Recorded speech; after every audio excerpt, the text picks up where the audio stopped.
It stays with you through the offseason and perhaps the rest of your baseball life. But here's a night to atone for that disappointment and turn it around and beat Madison Bumgarner and the Giants. And here's their batting order tonight, much like the one we've seen the first two games. Aoki, Panik, Pagan, and Posey. Then McGee and Blanco. Matt Duffy is the one change. He starts at first base, the rookie. Brandon Crawford drops down to the number 8th spot in the batting order. And don't forget, Bumgarner was also the Silver Slugger winner as the best hitting pitcher. Hit 4 home runs, a couple of grand slams. So he is a 9th bat in the order. James Shields. James Shields coming off a good outing against the Los Angeles Dodgers. Great command. Change is good. We all know that phrase, but the change I'm referring to is the changeup out of the hand of James Shields. This Giants team loves to hit the fastball. Let's see if they can adjust. And he's just an all-around great athlete. 2 great athletes on the hill tonight. Bruce Bochy, who's taken the Giants to 3 World Series titles in 5 years, makes his home in nearby Poway. Sellout crowd expected on this Saturday night, baseball night in San Diego. Shields is ready. Aoki steps in. Glad you're with us, and here we go. Strike one. Plate umpire is Larry Vanover. First home start for James Shields after opening on the road against the LA Dodgers. Allowed a couple of runs, struck out 8. No decision.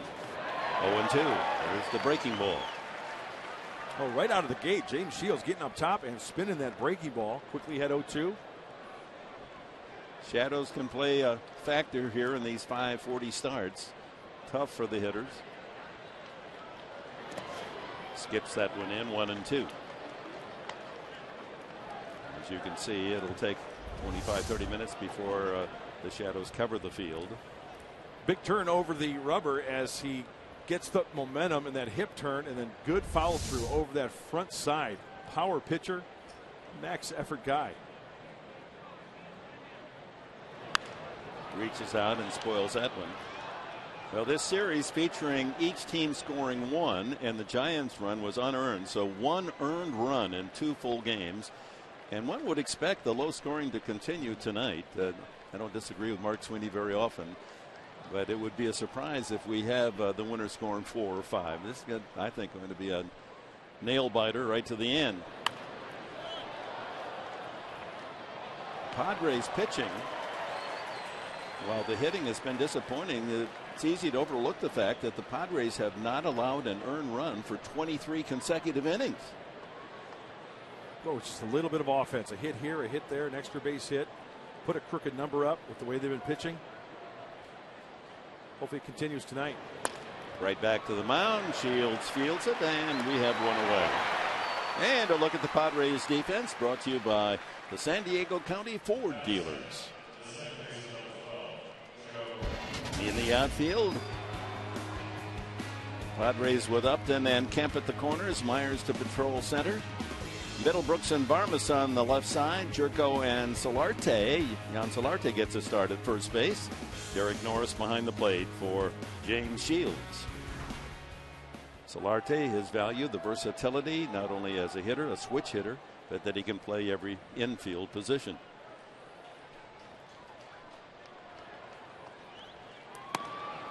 Joe Panik takes strike 1.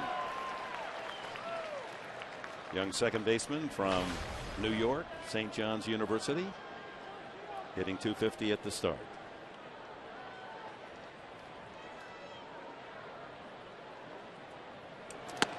Slider inside.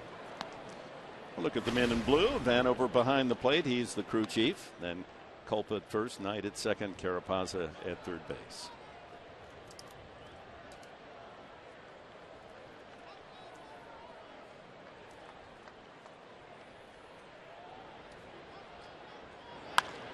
Line to left field. That's going to be a base hit. Upton over to cut it off, and Panik with a long single.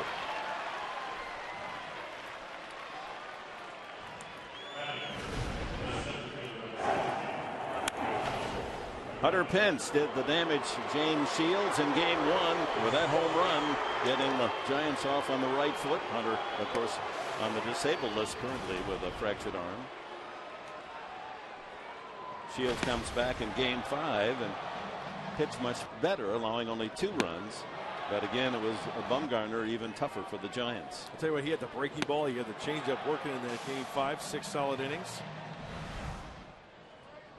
Here's Angel Pagan. Takes a strike. First 3 hitters. Shields first strike on the first pitch. Pagan, 4 doubles and a triple among his 6 hits. There's Pence. They're eager to get him back in the lineup, probably early in May. And Tim Hudson on the right there, who pitched to Jim the other day. Pretty good looking pitch. Off speed, 1-1. Posey will be next. Incredible. First 2 games, 12 innings, 1-0 on an unearned run. Giants with a victory. And then last night the Padres scored in the bottom of the 8th inning to win it 1-0.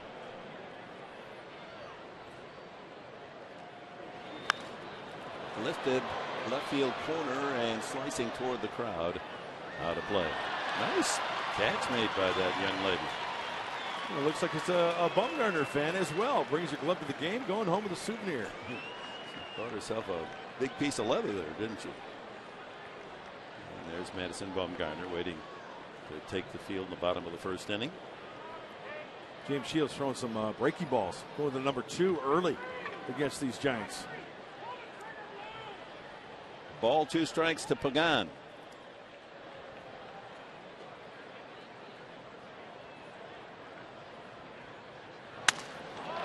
To second baseman Jerko, not a chance for a double play as Panic held his ground, did not take the big lead. Broken back liner for the second out. It got in on him a little bit. You can hear that bat snap all the way up here. See Jed Jerko playing a double play depth.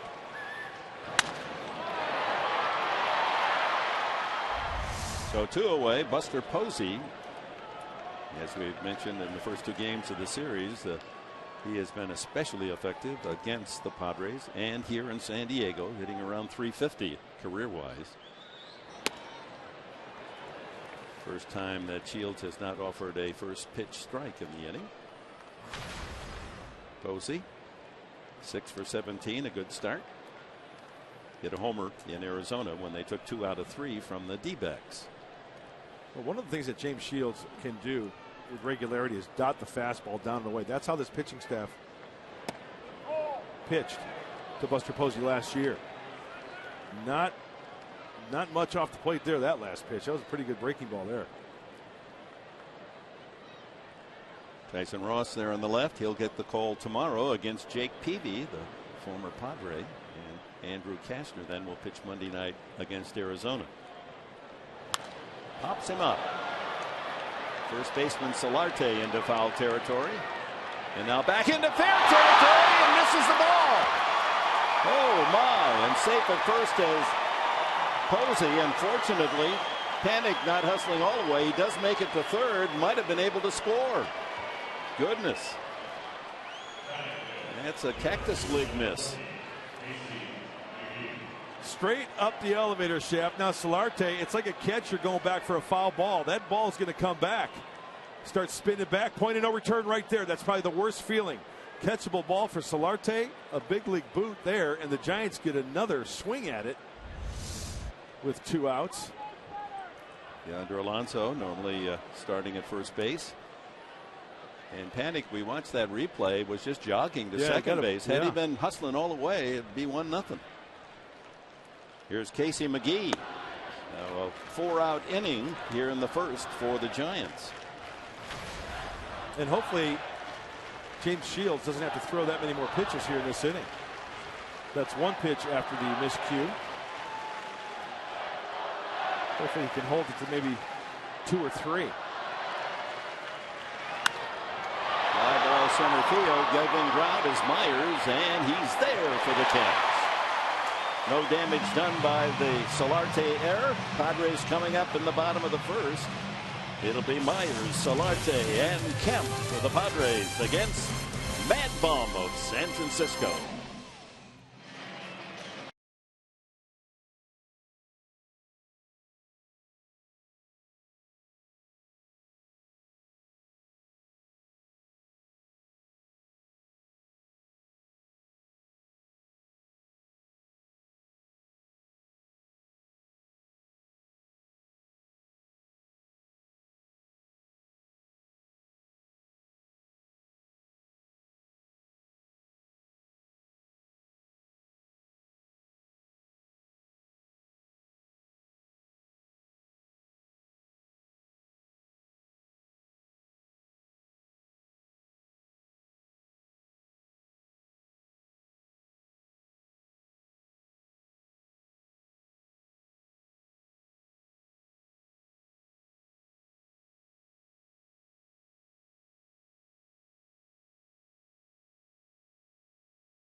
lineup brought to you by Toyota. Bud Black has him hitting in this order. Myers first, then Solarte in the 2-hole. Kemp and Upton with Derek Norris batting 5th. Will Middlebrooks back in the starting lineup.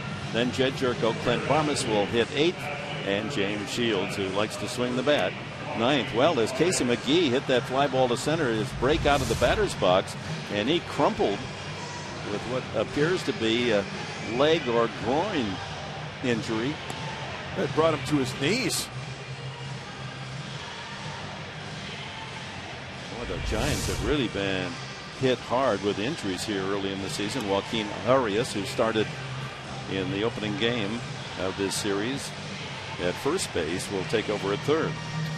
Well, here he is, big left-hander Madison Bumgarner. He's got the long 3/4 arm angle coming at you from the low 3/4, and to control all of his pitches.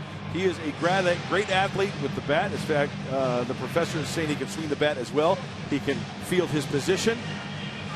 Try to get that breaking ball up, and right-handers be aware of that cutter inside as well from Madison Bumgarner. Gave up 5 runs in 5 innings up in San Francisco, the only outing against the Padres last year, as San Diego hung one of his 10 losses on this 25-year-old from Hudson, North Carolina. He's a big old country boy. He still, when he's home in the offseason, likes to rope cattle. Yeah. He's actually competed in team roping contests, and he certainly hog-tied the opposition in the playoffs. Bunted high in the air and all the way back to the screen by Will Myers. Myers, the hero last night in the 8th inning after Barmas had walked, sent this shot over the head of right fielder Blanco. It caromed just enough for Barmas running all the way to score. And that was the only run of the game. That just goes to show you how strong this kid is, Will Myers.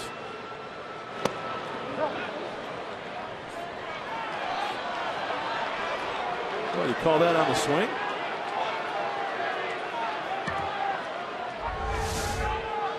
That was an unusual call. He went with the left hand, and then after a pause, it certainly didn't look like he went around.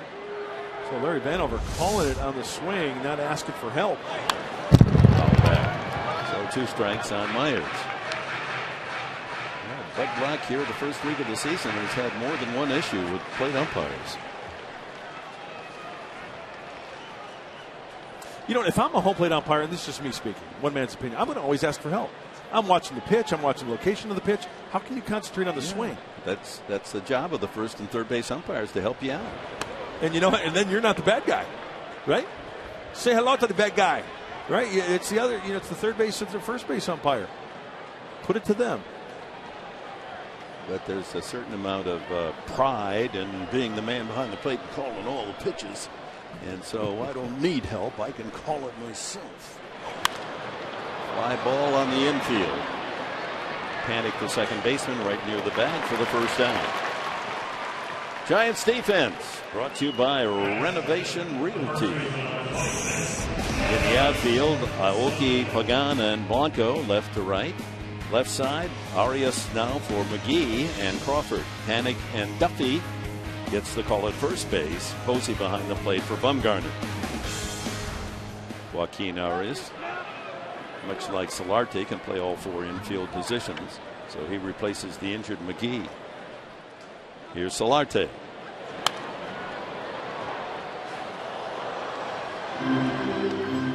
Arias almost like that long reliever, right? Odrisamer Despaigne, when the starter got hurt, he was right in there. Moment's notice. Bumgarner, a big man, 6'5", 235. And he's just 25 with all the success. He's won 68 games already, not counting playoffs. And he's 25 years young. Pitches like a 10-year veteran.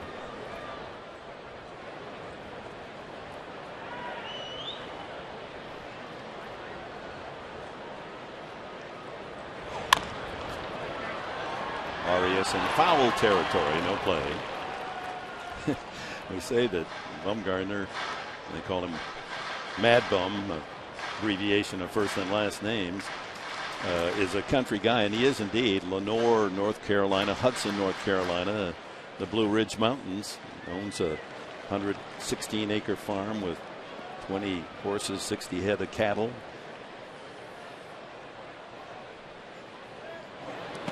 Bounces that one. In fact, he claims he didn't own a suit until he won that Sportsman of the Year award from Sports Illustrated. So you got to wear a suit to get the award. He was married in a white shirt and in jeans with a pocket knife at the altar.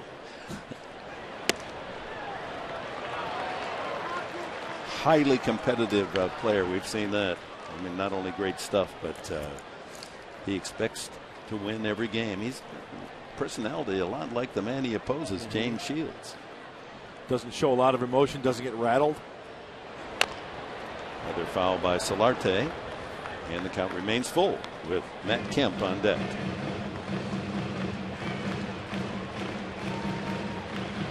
Just a perfect baseball night.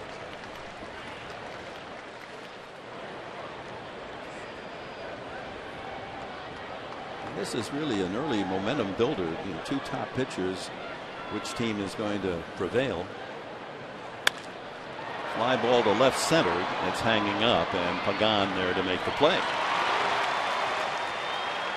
Going to have to keep an eye on both pitchers if they stay out of the heart of the plate. That's a big key for either of these guys. Here's game one of the World Series, allowing only 1 run and 3 hits to get the Giants off on the right foot against the Kansas City Royals. There's Aoki, who's now a member of the Giants. And then comes right back. Game 5 spins a beauty. And then that terrific job in relief in Game 7. Remarkable on, a day's rest. And goes 5 shutout innings in relief to seal the World Series victory. His ERA in the World Series, now he's pitched in 3 of them, is 0.25.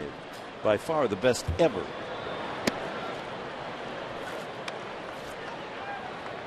Well, there's a discrepancy in the notes we received. 0.25, 0.29.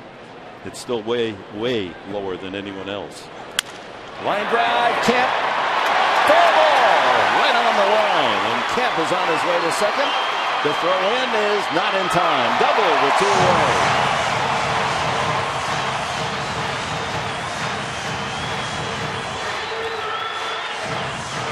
We know that Madison Bumgarner can locate the fastball, get ahead, and then drop the breaking ball on you or cut the fastball in.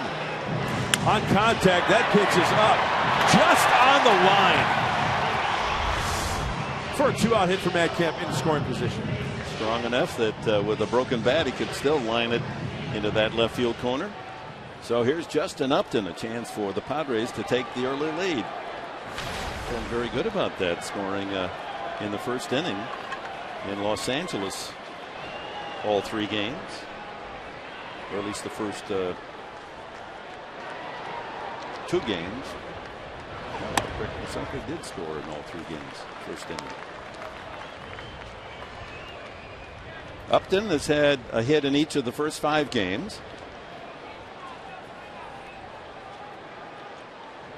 Last night a single up the middle and stole his first base.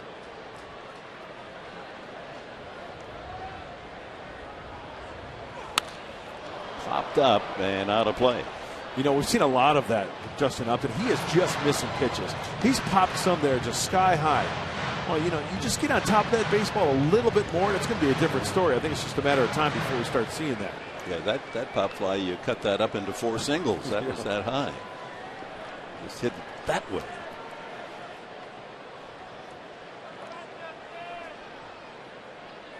A couple of first pitches from Bumgarner up in the zone, but you can see out of the heart of the plate. Down low, 2-1.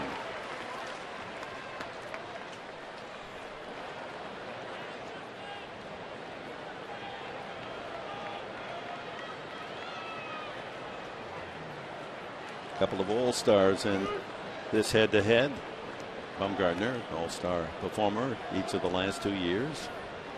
Upton knows his way to that midseason classic as well.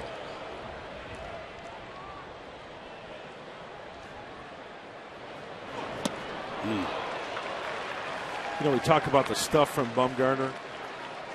He also throws across his body. He goes pretty much from the middle of the rubber there, but really steps towards first base.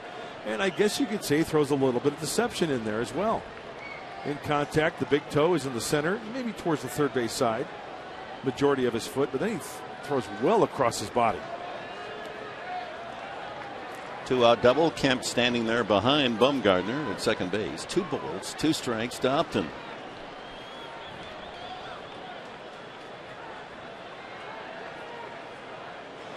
Ground ball into left field for a base hit. Here comes Kemp. Up with the ball is Aoki. Here's the throw to the plate. He is in there. Throw back to second. Not in time. Padres lead 1-0.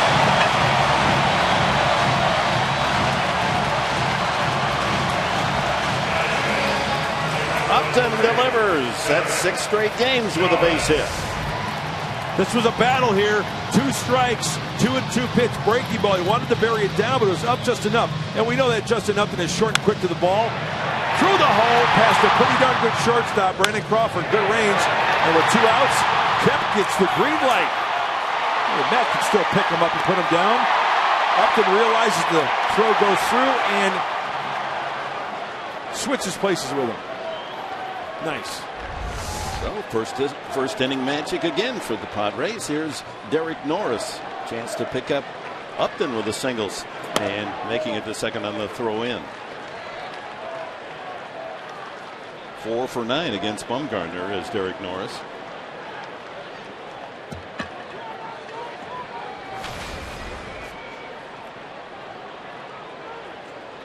Yeah, runs have been so precious in this series.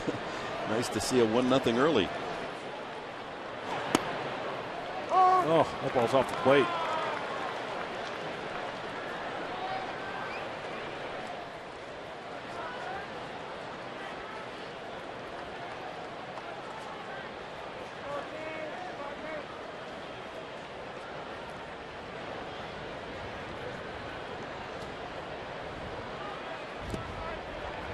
Bounces into Posey.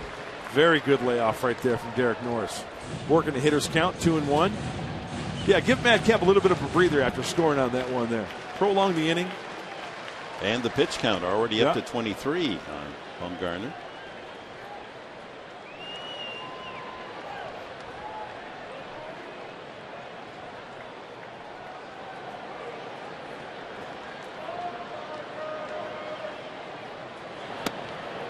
Nice pitch, 2-2. Shorter breaking ball, not the big humpy breaking ball that he throws down and in.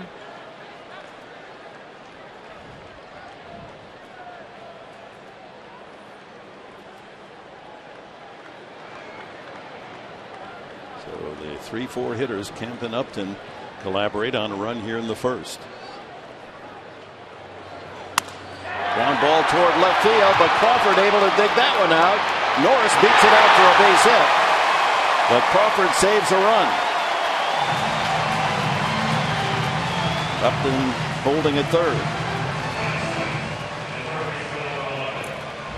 2 at-bats against Bumgarner who are really battling. Upton, 2 strikes. Derek Norris worked the hitter's count, and he will gladly sacrifice that bat. And you know what? Norris getting down the line nicely. Once again, we've seen it since day one.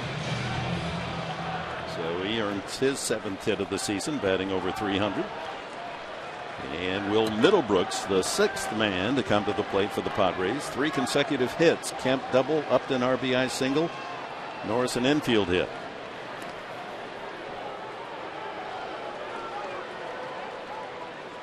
Middlebrooks, 3 hits, one of those a home run in Los Angeles, as you'll recall, to the opposite field.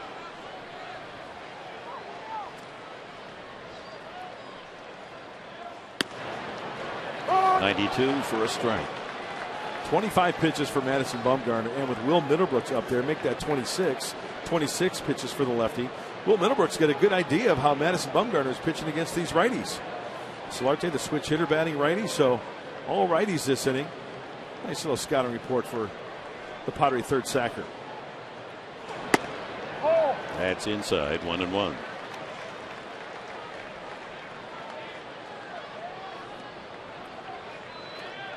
What a beautiful scene. Baseball night, Saturday night in San Diego. Big crowd. Terrific pitching matchup. Rivals in the NL West. Waited on that off-speed pitch and punched it foul to right. It just pulled off it a little bit after seeing some hard stuff, and then he puts a little wrinkle in one. I would have to imagine it's tough to stay back. Padres have drawn 85,000 for the first 2 games of this series, and they'll be well over 40 here again tonight.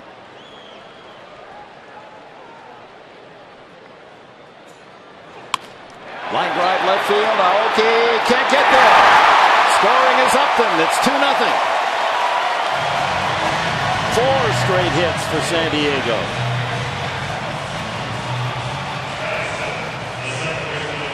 Aoki did not read that well off the bat. Had a late start. Middlebrooks with his 3rd RBI. Well, the Padre hitters are doing a fine job of fighting pitches off, getting on top of that ball, some serious top hand, and Aoki cannot get to it. Hey, sometimes it's nice not to hit the sweet spot. Upton's ball was hit pretty well, or Kemp's ball was hit pretty well. Upton fought one off. Norris fought one off. And if another run right there after Middlebrooks does the same. Upton scores. Norris checks in at second on Middlebrooks' RBI, his 3rd. As we bring you the keys to this game, brought to you by your Honda dealers in San Diego County. Hey, big lead early for San Diego. Get to Bumgarner, right? And give the 8th and 9th inning guys a rest. Hopefully, score 4 or 5 runs. Give Benoit and Kimbrel a night off. Chad Jerko takes ball 1. Well, you're prophetic there with getting an early lead. The Padres indeed have produced 2 here in the first. Crooked number had not been posted in this series.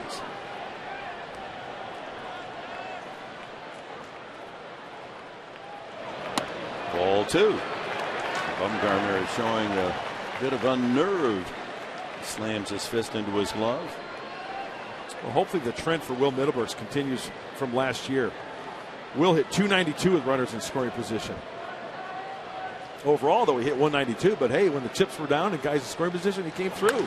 Jerko pops it up. Second baseman panicked in the outfield grass. And that'll do it for the Padres, but 4 consecutive hits with 2 outs. Kemp, Upton, Norris, and Middlebrooks. And the Padres have a 2-0 lead.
To the top of the second, and here are cold hard facts brought to you by Clean, Crisp, Coors Light. In the series, 2 games. Look at the numbers. What there are minuscule. 1 earned run in 2 full games plus 3 extra innings. A lot of double plays. Yeah, we've seen some good defense on both ends. Gregor Blanco leads it off for the Giants in the second. Takes a strike. Duffy and Crawford to follow. The Giants, the last 11 games here at Petco, have managed only 4 wins. He went around. And in those 11 games, Padre pitching holding San Francisco to 1.9 runs per game. Well, how huge would it be? We say it all the time, Dick. James Shields throws up a 0 here quickly after the Padres scored 2 in their bottom half of the first. Yeah, hold serve. There you go. Catch you out on that tennis court sometime. I'll do a little play-by-play on you, you know. How about that Giants offense? Wow, 4-7 record in 11 games here at Petco Park. Hitting only 160 in those 11 games as a team. Some great Padre pitching. Blanco 3 for 16 at the start.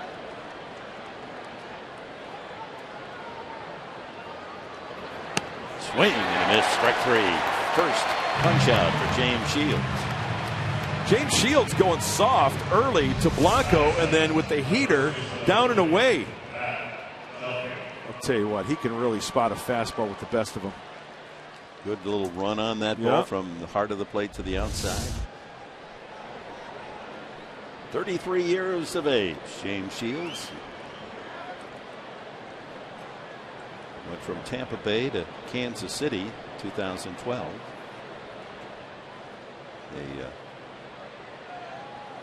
Ball, those inflated balls thrown out onto the field in the right field corner. What do you think this is, Dodger Stadium?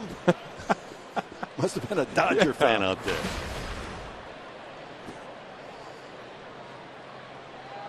Matt Duffy, 3 for 7. This rookie pops it up. Shortstop Barmes at the edge of the grass. 2 away. Gotta love that first pitch swinging out. Bottom of the order. Now, number 8 hitter. Crawford, who hit in the 5th spot in the first 2 games of the series, dropped down to 8th by Bruce Bochy today. He's 5 for 21, as you can see, with a home run.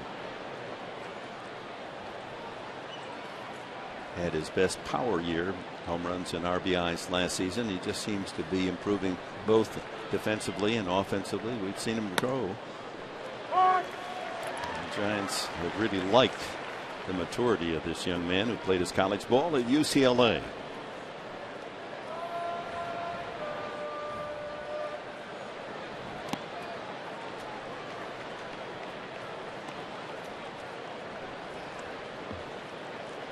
Ian Kennedy on the 15-day disabled list with that hamstring tug, so he'll miss 2 turns. OD Despaigne will take over his spot. There's his changeup, 1-2. So Despaigne will pitch on Tuesday night against the D-backs. Looks like it'll be Cashner Monday, Despaigne Tuesday, and Morrow on Wednesday before the Padres leave on a trip to Chicago and Colorado.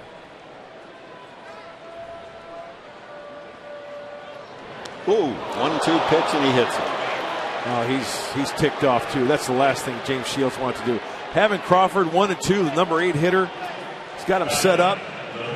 Sure, the pitcher's coming up, but Bumgarner, hey, he's no slouch up there. Ball just gets yanked right in the hamstring. Almost hit him in the wallet.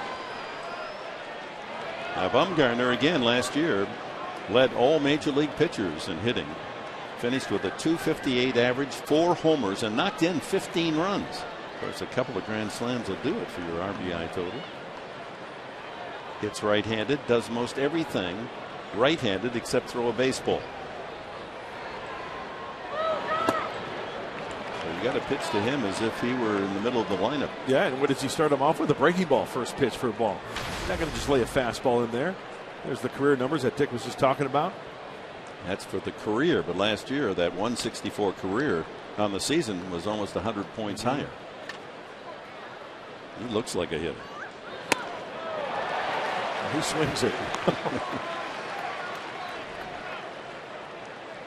There's last year's numbers in 34 games.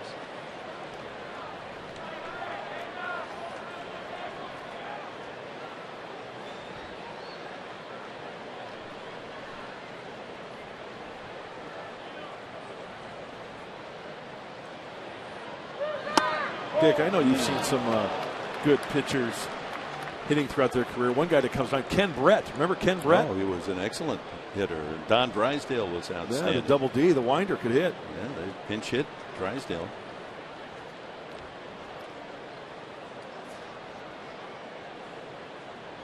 Two balls and a strike to Bumgarner.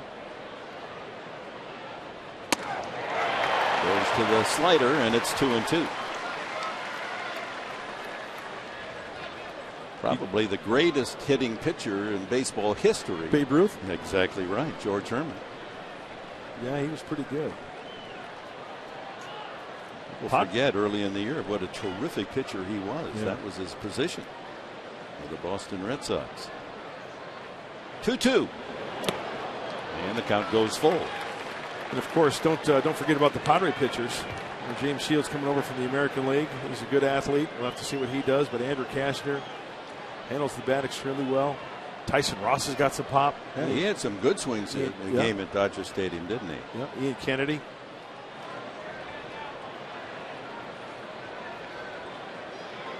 Crawford off with the pitch. Fouled at the plate. Ooh. Hear him grunt all the way up here. He doesn't get cheated.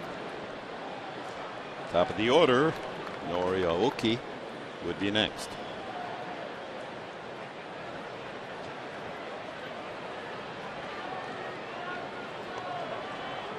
It's an interesting note that Mike Pomeranz had on Padres Live, the pregame show, that this is only the 10th time that the matchup in the Game 7 of the World Series meets again early the next season. And this is the earliest ever. Only happened 10 times. Battling away, Bumgarner, and the count remains full.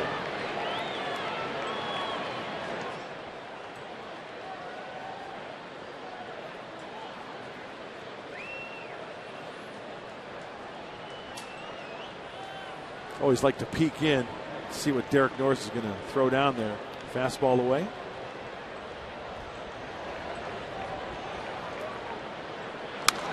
Boy, that drilled deep but foul. Way out of here.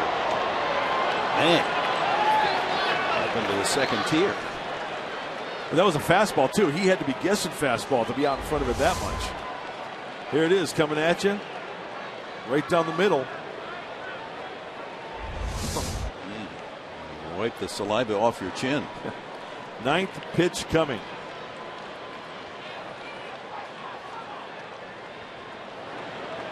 Got it.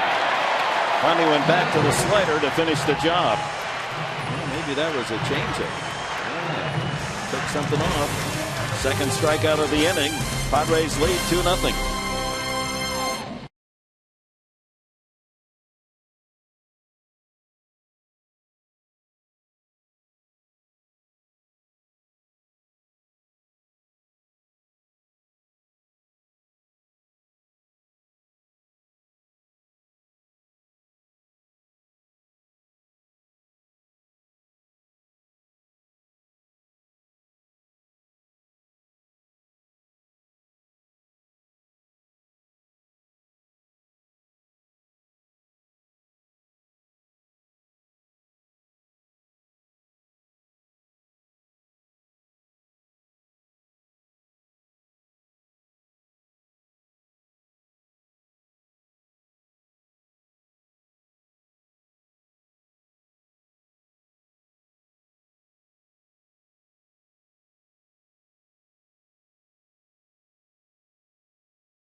presenting Padres Baseball, brought to you by Petco.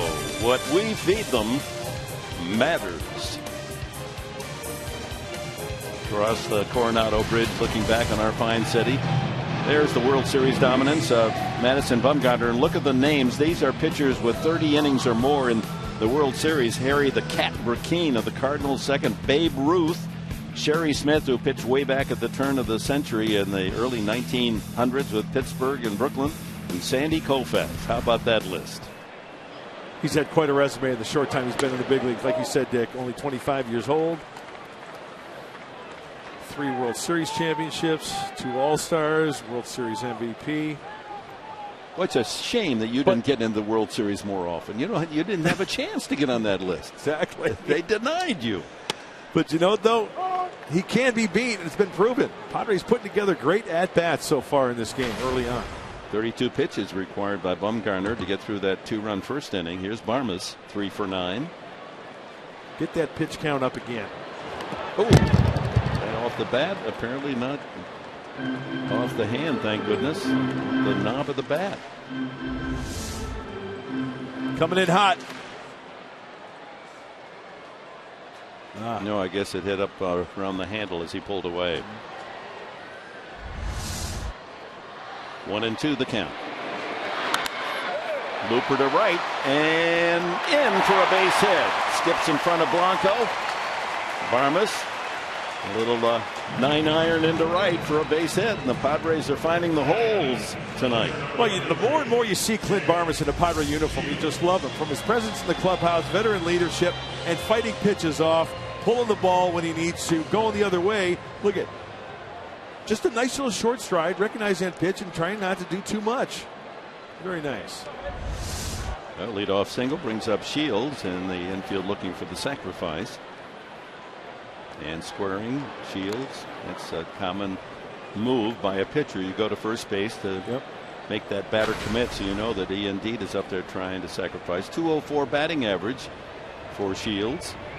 We want to bunt it here because the first baseman is holding on the runner there. Down low, ball 1. You've got the third baseman crashing right there. Well, we got a word from the clubhouse, Giants clubhouse, that Casey McGee suffered a left knee strain. That's even worse, perhaps. Hopefully not serious, but McGee out with a knee strain. Takes 2-0.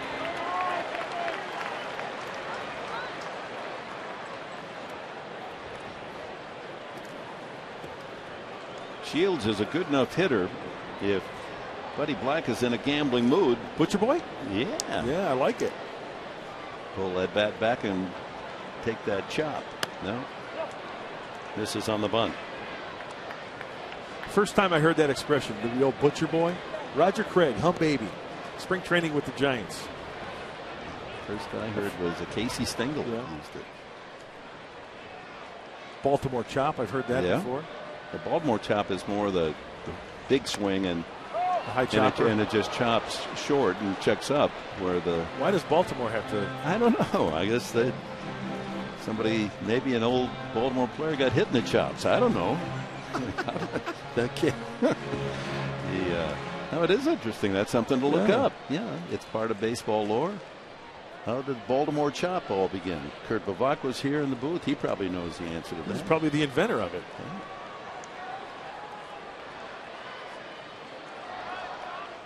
So failing the bunt, Shields 2-2 now. Might be swinging away.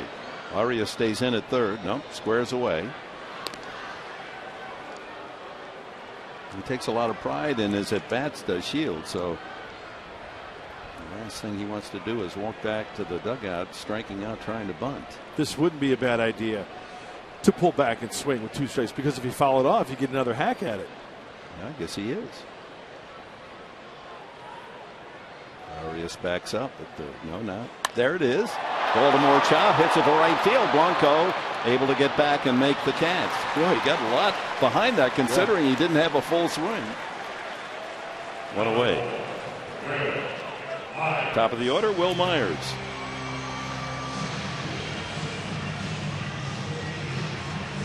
I think James has got to be visibly upset because he did get the bunt down to get that runner over.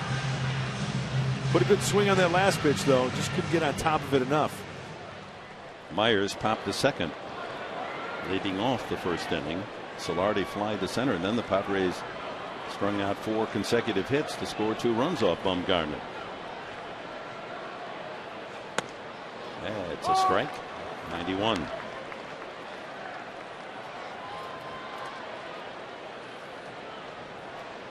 Shift on for Myers, although Panic stays just on the second base side. Nevertheless, a big hole to aim at on the right side of the infield for Myers. 2 strikes the count. Talked to Will before the game. He walked into the dugout and he was working up a big league lather. I mean, he was huffing, puffing. He was drenched. I said, "What's going on, big boy?" He goes, "Oh, I was just working out at first base." And you know what? As a kid, he was a shortstop. And everybody knows the best athlete on your team is going to play short and pitch, right?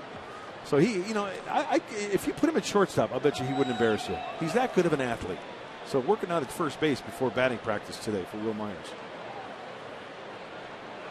Runner goes. The throw by Posey is waiting for Barnes. Oh, what a strike by Posey. Laid it right on the edge of the bag, and an easy out as Barnes running on the play.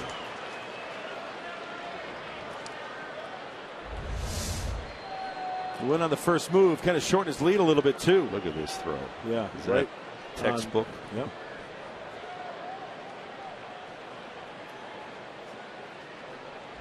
Panic making the tag, so 2 out. And now 2-2 to Myers. Well, here we go. Jimmy Mayorat says the 1918-94 Baltimore Orioles were a rough and tumble bunch. They'd do anything to get an advantage. Line foul.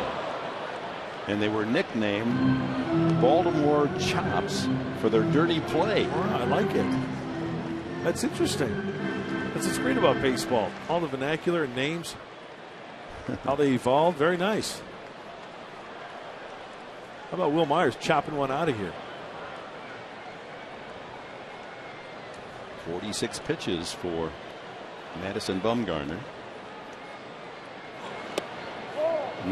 Breaking ball just misses. In fact, Myers acting as though that was a strike. And Bumgarner also showing some emotion there a few times with the calls from Larry Vanover behind home plate. Remember when he lost to the Padres last year in 5 innings? He was storming around the mound. He was mad not getting the calls. He could have gotten that one from Vanover, did not. Full count. Strike 3, says Vanover. Padres a single, no one left. They lead it 2-0.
Wait for it.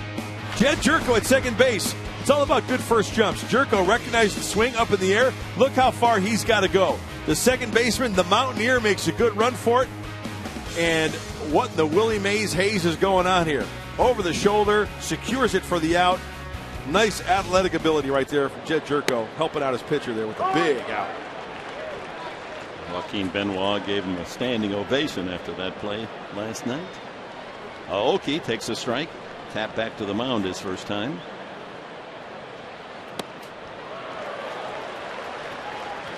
Good downward action on that pitch. 0-2. Well, we mentioned Kurt Bavacqua. He joins us here in our Fox Sports San Diego booth. He will be conducting the Padres post-game social hour after Padres Live, the post-game show. That's going to be a regular Saturday night feature, we understand, and Kurt always has something interesting to say. That'll be fun for you. We're putting Saturday Night Live out of the ratings. That's exactly what we're going to do. They don't. Good to see you. Don't have a chance. They don't have a chance. Tonight we got Gary Templeton and Merv Retman on. Oh, great! Nice. So it's going to be fun. People are going to learn some things that they didn't know about.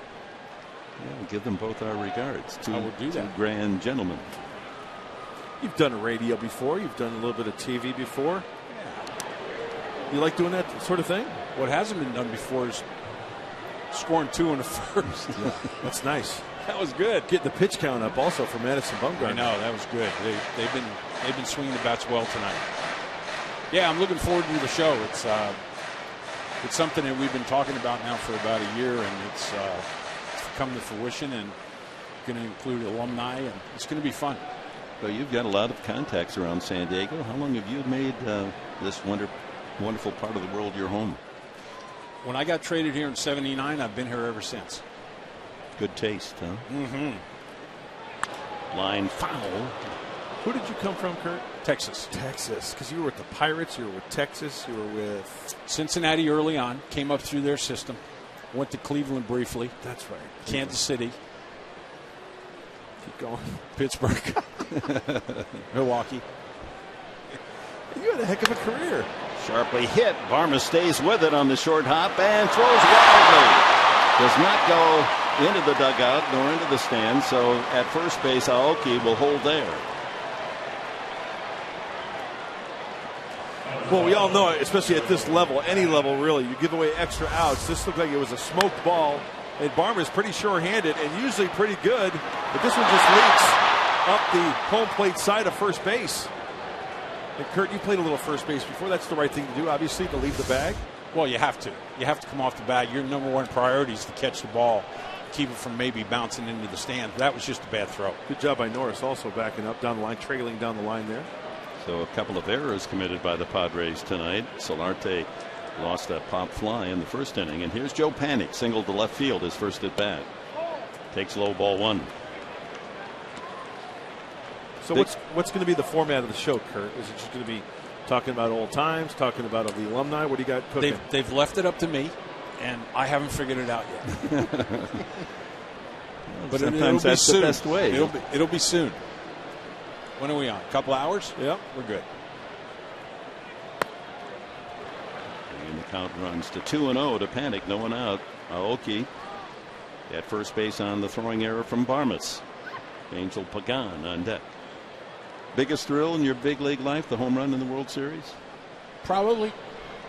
Yeah, it was the whole World Series atmosphere was just outstanding. That's why I'd like to see it so bad again in San Diego. Ground ball to first. Solarte gloves that. Throw to second, back to first, not in time with Shields covering. But they do get the lead runner. Panik safe on the fielder's choice. That'll bring up Pagan. Well, being a right-handed first baseman, this is always one of the tougher plays because he's got to reach across his body, turn those shoulders, create a throwing lane. Kurt Bavacqua, a lot going on there for first baseman to get that lead running. That's exactly why they would prefer first basemen to be left-handed, because of that play right there. It is a very difficult play for a first baseman. Solarte did a great job there. And that's why former Padre Adrian Gonzalez, so beautiful to watch over there. Just everything seems so easy. Tagging the runner on pickoffs, closing the hole on the right side. He does do a good job. Pagan line to second his first time. And fans still giving him the razzmatazz after the little verbal battle in the opening game of the series between Pagan and catcher Norris. That was nothing. Is that weird or what? I would have liked to have had Norris on the 84 team. Oh, he would fit right in. He would have had fun that day. You've had better arguments, Kurt, in front of your mirror. I mean, absolutely. Got to argue with yourself. Oh, by the way, when we were in Los Angeles, Tommy Lasorda said to say hi. He did. Really? Yeah. Okay. Was he ill? Okay, baseball fans, if you want to hear some great baseball banter, go to YouTube and put in Tommy Lasorda, Kurt Novakla. That's all I'm going to tell you. Don't play it in front of your kids. For sure. And it's not me. A ball and a strike to Pagan with Posey on deck.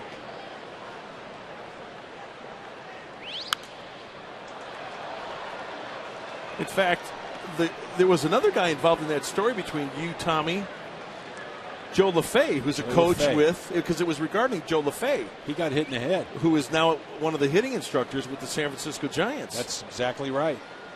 Brother Perkins hit a go-ahead home run in the 11th inning, and on the next pitch, LaFay got hit in the head. There's Joe. And so you took exception, understandably. I did. And then Mr. Lasorda rebuttal. Nice block by Norris. 2-2 the count. Tom Niedenfuhr was the pitcher. And the media came into a locker room and said that they had fined Niedenfuhr $500 for hitting LaFay. And I must have said something about maybe they should have fined the person that told him to hit the pitcher. Meaning the manager, Lasorda. Yeah. Yeah. And it got to Tommy.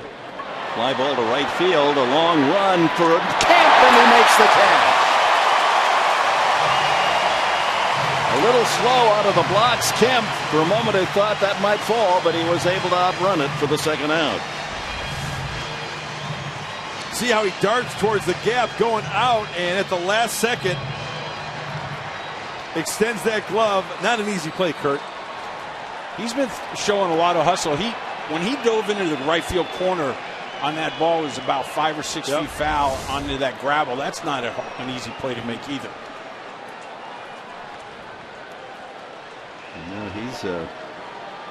He's been a firestorm in the clubhouse, and during batting practice he's constantly on his teammates, having fun, charging them, challenging them. Big at bat right here. Posey safe on an error the first time. That high pop fly that Solarte misplayed started in foul territory, and the ball broke back into field of play, and Solarte whiffed it. How about this right-handed swing of Buster Posey? Pulls it foul. You know, I don't know why, whether it's an optical illusion or whatever, but it just seems that left-handed hitters have the beautiful, smooth, graceful swing. Right-handers don't get their credit. This man has an outstanding swing. I think the guys that are really talented athletes, they get their credit. Those of us that had funky swings, I think we were the ones that ruined it for everybody else. Ooh, the breaking ball fooled Posey. Doesn't get the call. 2-1.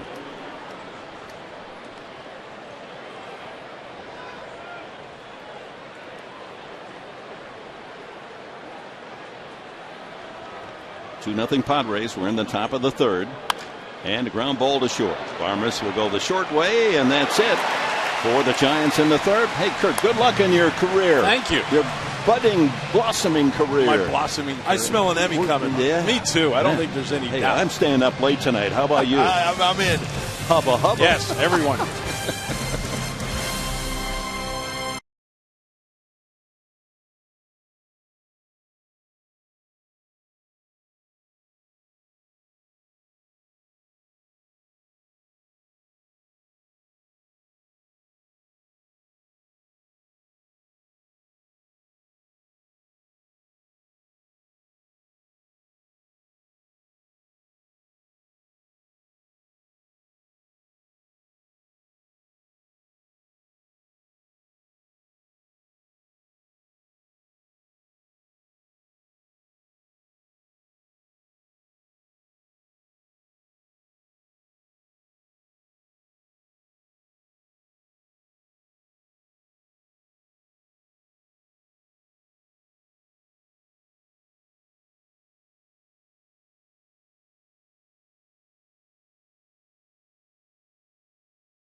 Arizona. Ender Inciarte in the 10th inning with a walk-off base hit through the drawn-in Dodger infield. J.P. Howell, the pitcher, and the Arizona Diamondbacks take the first game of their 3-game series. And the bat for Inciarte. We'll check the National League West standings in a moment. Here's the bottom of the 3rd, and Solardi looks at a curveball for a strike. Oh, doesn't get the strike call. Well, the Rockies, one of 3 teams in the National League unbeaten. The Rockies, Cincinnati, Atlanta all start 4-0. Then San Francisco, Arizona, LA, San Diego. It should be quite a race. Well, history tells us that the Rockies are always going to hit. I know it's early in the season, but 322 as a club. But credit the bullpen this early. Yeah, they're getting good pitching so far. 126 ERA for the Rockies. That's 4th in the National League. So fewer hits than innings pitched. So right now, looking good. So 3 unbeaten teams: the Rockies, Reds, and Braves. By the way, Cameron Maybin with a home run last night in the Braves win. Detroit and Kansas City are 4-0 over in the American League. And the Chicago White Sox are 0-4.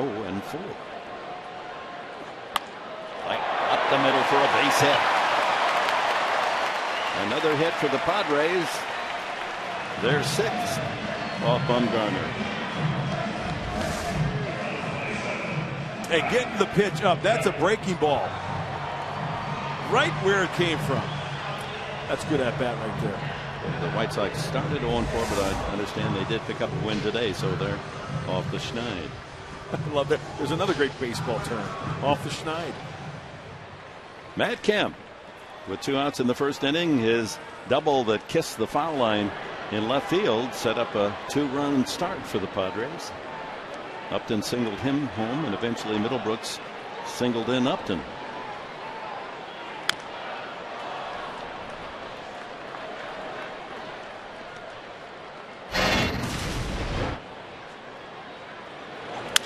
Broken bat, well placed right on the line. And then Upton follows with a single. And Kemp hustles home with the first run, and Upton into second base on the throw. And then he eventually came around after Norris an infield hit and Middlebrooks a single to left to drive him in. You know, one thing I look at, Dick, in this game early on, 2-0 lead, but the Padres have avoided the strikeout, right? Putting the ball in play. Only 1 strikeout. Looking, Will Myers, that was last inning. That was on a 3-2 pitch. Yeah, putting the ball in play, finding some holes.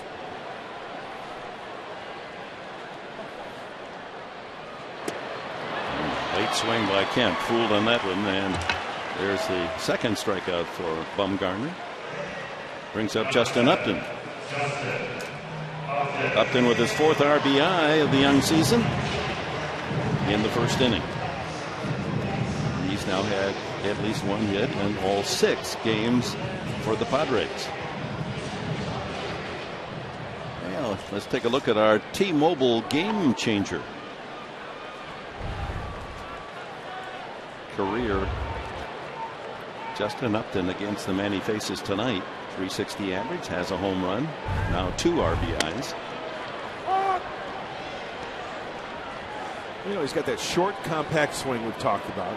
Bumgarner likes to bury the cutter, the fastball, the breaking ball down and in. And you know what? I would have to think it's a shorter path, right? Being so quick to the baseball inside, turning on it. Hence the successful numbers. It's something we can ask Mark Sweeney sometime during the course of the game. Bumgarner jumps in front, 2 strikes. Not a complete shift on Upton, but Panic is hugging the second base side. Big hole on the right side.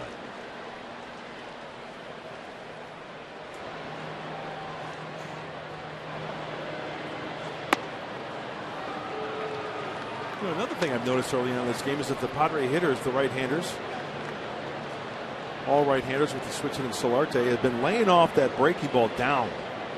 I think that's another big key.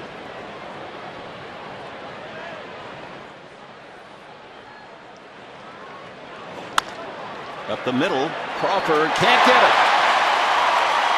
And holding at second base is Solarte. Oh, Upton is 2 for 2. Beat the shift. They didn't have anyone in that spot. It looked like Crawford was playing him to pull a little bit. We showed you that. And then what does he do? There's that pitch in I was talking about. Inner part of the plate, short, quick. How quick is it doing? Get those hands in. Get that barrel out there. And beats the shift of Crawford. Has to go to his left, just out of the range of the Giants shortstop. So 7 hits now for the Padres with just 1 out in the 3rd.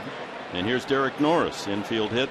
Crawford able to dive in the hole and keep that base hit out of left field to save a run, but Middlebrooks followed with an RBI single anyway. That's where they need the extra base hit right here.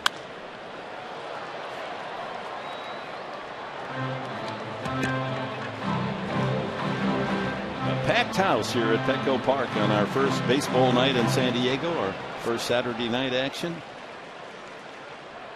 Quite a scene. Hope you'll be with us tomorrow, Military Sunday, 12:30 our TV time here on Fox Sports San Diego. Outside. Tyson Ross against Jake Peavy, another sterling pitching matchup. And then Arizona comes in Monday, Tuesday, Wednesday night.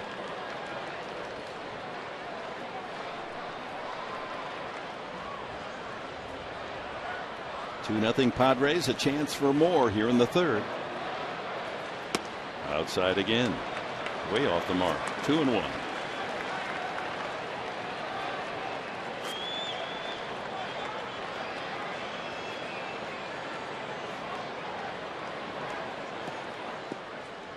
Bumgarner, number 1 draft pick in 2007. He was the 10th overall selection by the Giants. Made it to the big leagues at age 20. Beat the Padres his first win. Ground ball up the middle, another hit. Here comes Solari around 3rd. On his way to 3rd is Kemp. Here comes the throw, not in time. On the throw, Norris into 2nd. Oh my, there's some good base running, and the Padres lead at 3-0.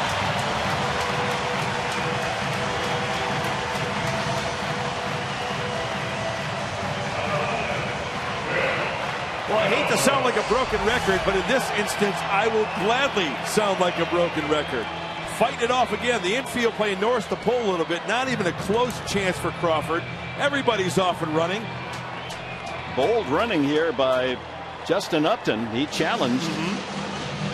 And Derek Norris, with his excellent speed, able to take an extra 90 feet. And a nice play also by Joe Panik at second base. That ball was a short hop in the second. He got down almost like a goalie to prevent that ball from getting by him. Padres putting the ball in play.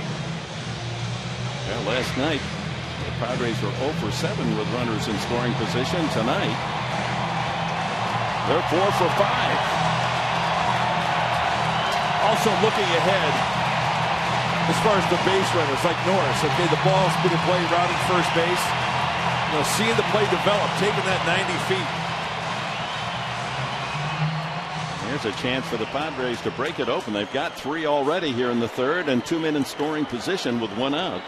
Will Middlebrooks singled in a run in the 1st inning. Infield will play halfway.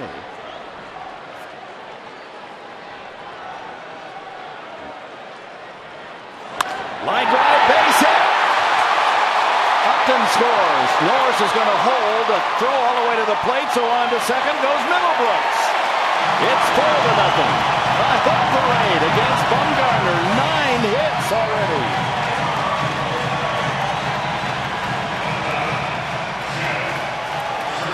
But almost a carbon copy.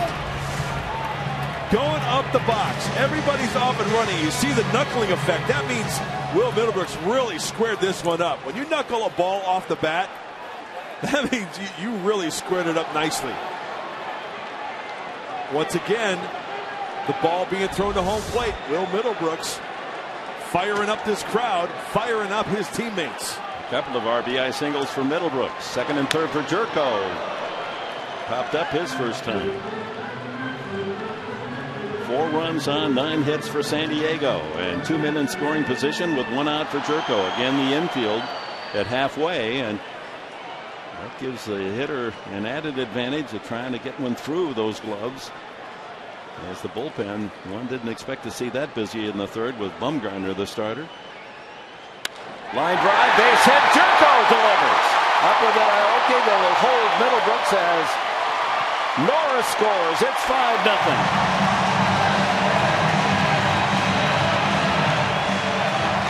Jerko's first RBI of the season.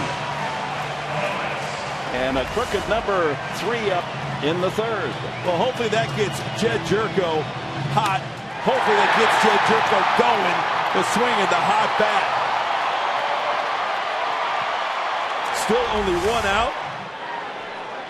Runners at first and third as Middlebrooks had to hold at third. The ball was hit so hard. Aoki was on the ball immediately. Here's Clint Barmas. He singled his first time. Infield backs up in double play position. Well, you won't see this happen often. 18-game winner Madison Bumgarner rocked for 5 runs and 10 hits in 2 1/3 innings. Brian Vogelsong, a starter normally, occasionally in long relief, is the man warming up.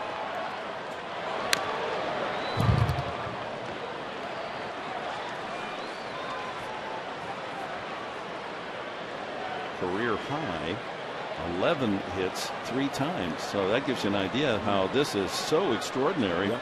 For him to give up 10 in 3 innings when the most he's ever allowed is 11 in any start.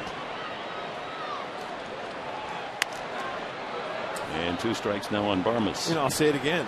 I just think the Padre hitters have been coming up to the plate with a great game plan. They're laying off the breaking ball down in the dirt, even down out of the strike zone. That means good recognition out of the hand of Bumgarner. They're fighting off the fastballs that are up in the zone, even at the middle of the plate. They're fighting it off. 70th pitch for Bumgarner. Ground ball foul. Well, I want to apologize to our esteemed colleague Mark Sweeney, who said he thinks that it's going to be a breakout game for the Padres. And I said, well, Bumgarner and Shields and the Shadows and it's going to be another low-scoring game. But, you know, what do I know about hockey? So, Mark Sweeney, I bow to your wisdom. Well, it's not wisdom. It's actually luck. But I love the fact that they're capitalizing on mistakes and using the big part of the field in RBI situations. Swing and a miss. A throw to first. Not quite in time. Rosie trying to catch Jerko, leaning toward the second base pile. That's the 3rd strikeout for Bumgarner and brings up pitcher James Shields. Mark Sweeney, you got to love the excitement down there towards the Padres dugout, especially the react from Will Middlebrooks after that hit. Yeah, and you're wondering, it's also hits, but also the aggressive base running. That's been the infused energy, and that's what I love to see, because they did that in spring training, and obviously you don't have the crowd behind you, but now you do, and that's a big uplift. Shields with a good cut. And the Butcher Boy swing the first time up with 2 strikes on him after failing to bunt. Hit the ball fairly deep to right field. I think it'd be nice for James Shields not getting that sacrifice down earlier. Little base hit, ground ball to the center fielder, driving a run. Well, he led the Padres in batting average in spring training, 2 for 3, 667. Yeah, yes, he did.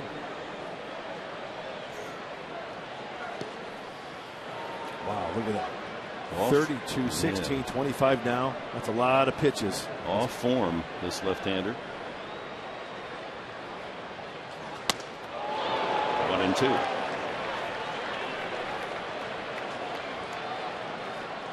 The Padres got to him for 5 runs in San Francisco last year, and the only time he faced San Diego and beat him. 5 runs tonight.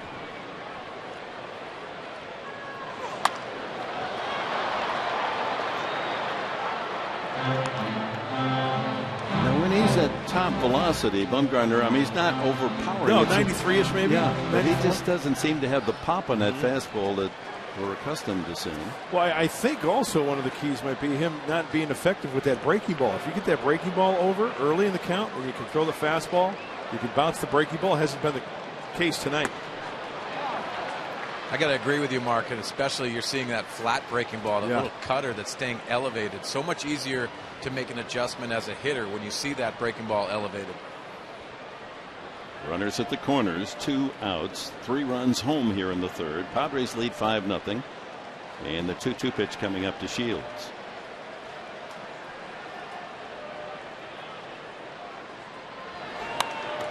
He's battling.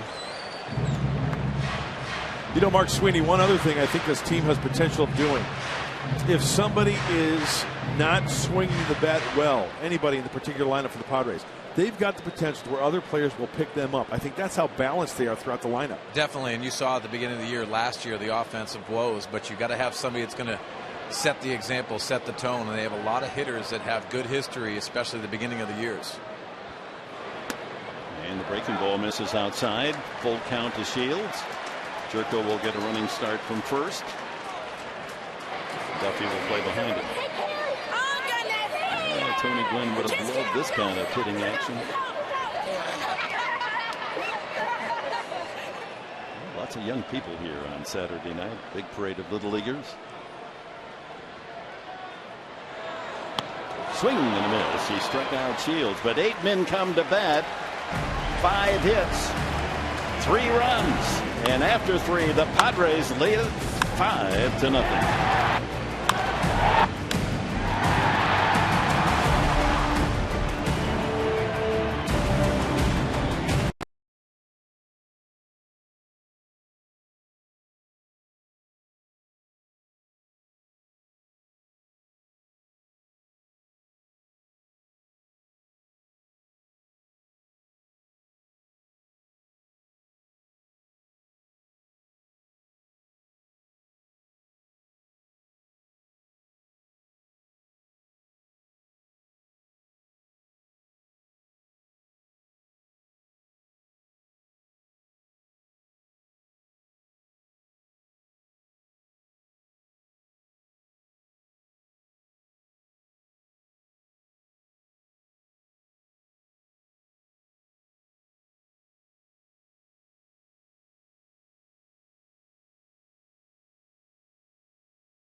When it came down to it, you know, I had to think about my family, being close to home, and my number one reason is winning.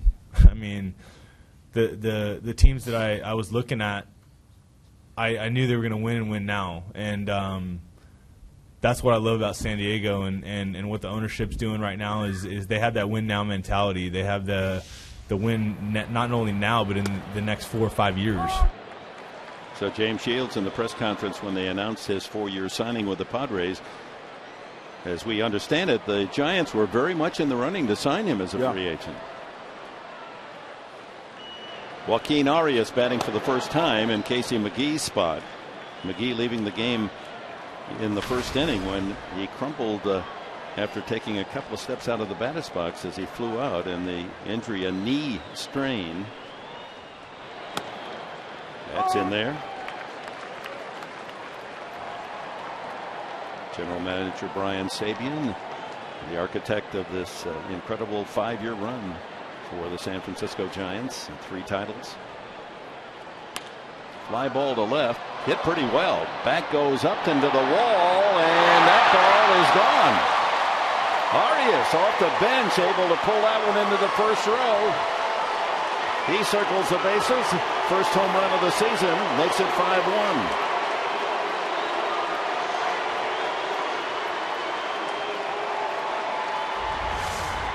Well, he had him in the hole 1-2, and it's a hanging breaky ball middle end. Just drops the head of the bat, speeds up his bat, and you know what, gosh, you have to admire the effort by Justin Upton there. He gets up waist high almost to that fence. That's now shorter. He had 7 feet, not 8 this year. But it was a couple rows up. Couldn't get to it. So the Giants on the board 5-1, and here's Blanco, struck out the first time.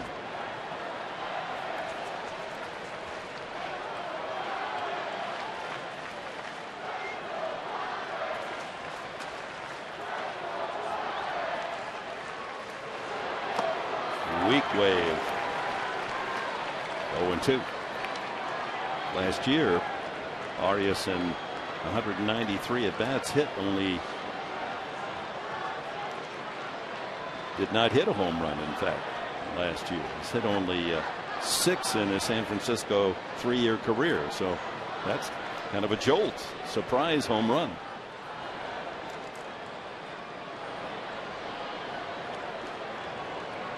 You know, Mark Sweeney, when you talked about this offseason and just the waves that A.J. Preller made, first Kemp, and then you've got Shields, and then Kimbrel. I mean, come on. Yeah, Mark, the whole baseball world. Mark, when you think about it, this is the destination of choice for many years, and that went away throughout baseball. You see the new stadiums around. You see all kinds of different atmospheres. You see the teams like Pittsburgh coming up with some winning atmospheres. That's what they wanted to create here, and I think that's what A.J. did. He created that atmosphere where now and around baseball, and especially the players, this is going to be the destination that people want to sign. A ball, 2 strikes. Shields shaking off Norris, so Blanco backs off. So far, not the rules, but the intent of the rules in spring training, teaching hitters to stay in the batter's box, seems to be working. Fouled at the plate, and umpires are offering strong suggestions rather than enforcing any automatic strike calls. Come on, stay in that batter's box. As you can see, looking in from left field. In this case, Blanco with 1 foot will step out, but keeps the back foot in the box. Did you happen to see, guys, Mark Sweeney and Dick Enberg, Adrian Beltre's actions? I did. Was that hilarious? Yeah, he spun on his back leg. Yeah. Spun around and swung and missed, and the next pitch, he ended up going down his back leg and hit a home run. 2-2. That's in there. Strike 3. 3rd strikeout. James Shields. Not much you can do right there. Righty on lefty, down and away. I'll tell you, that is a pitcher's pitch. Beautiful. It's a very difficult game, but you can simplify it. If you're good enough to throw the pitch right there time and time again, knee high outside corner, you're going to make some money. Look at that right there, other side of the plate. Matt Duffy popped it short. Command both sides. And guys, how about this? How about a home run last year by the opposition early? Seemed insurmountable, right? But Padre offense, a little bit of wiggle room here. Still lead by 4 after the solo shot. Ball and a strike. Slider away. Well, guys, what I marvel about James Shields is the intensity that he brings. And you know the stuff's there, the fastball command, everything to go along with that, the changeup. But I love the intensity that he brings on the mound. Duffy pounds that one off his foot. 1-2. You know, Mark, that goes such a long way. And quite honestly, I could be wrong. But I think the last free agent, remember, big sign for the Padres before James Shields, from my recollection, was 1989 Bruce Hurst. That's the last, a free agent now. Kevin Brown was a trade. Oh, that was a trade. Okay. Free agent, I'm talking. And Bruce Hurst also brought that intensity from Boston to San Diego. And it showed in the clubhouse, start day, and also other pitchers out on the mound, you know, being a cheerleader for the next guy. Swing and a miss. Got him with a ball in the dirt. Put out, recorded at first base 2-3. 4 strikeouts now for Shields. Oh, look at that. It's life good. Big league ball game. Having some popcorn. I think that'll be enough for a Saturday night, don't you? You know, that's a very good point you two men are making, that, you know, we all are fans, those of us who don't play the game at a high level.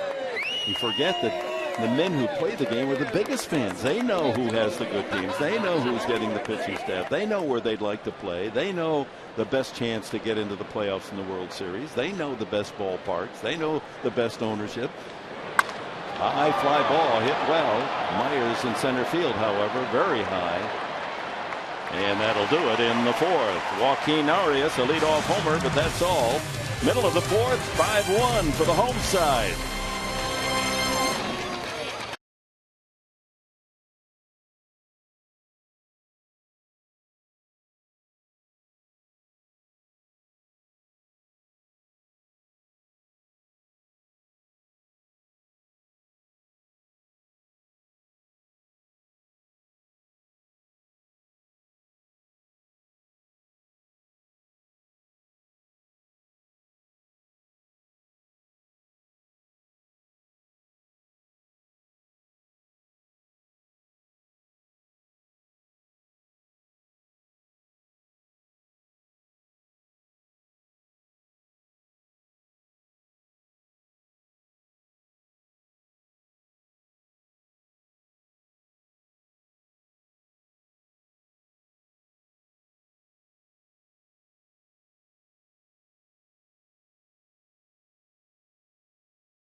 Forward as Ryan Vogelsong relieves Madison Bumgarner, and even the best have off days, and so it was for Bumgarner tonight. 3 innings, 5 runs, all earned, 10 hits, no walks, and 4 strikeouts.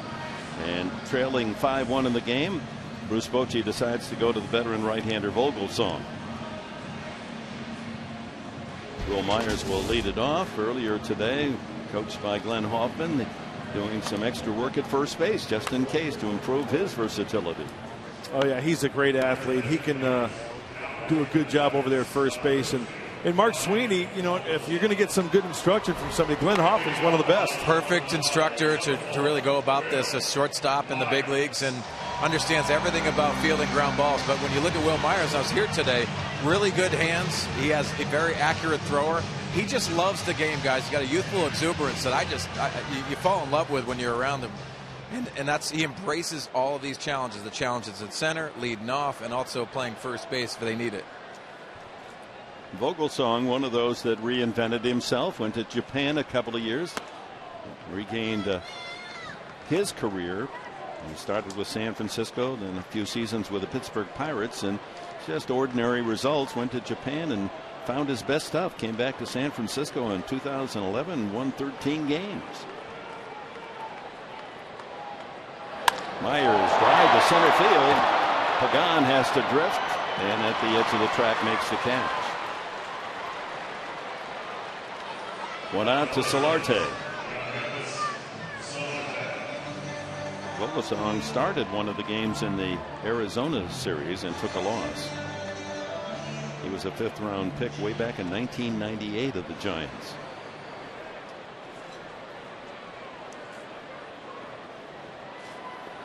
They got to get that run back, right? Even though you still lead by 4, it'd be nice to get that one run back that the Giants got in the top half of the 4th.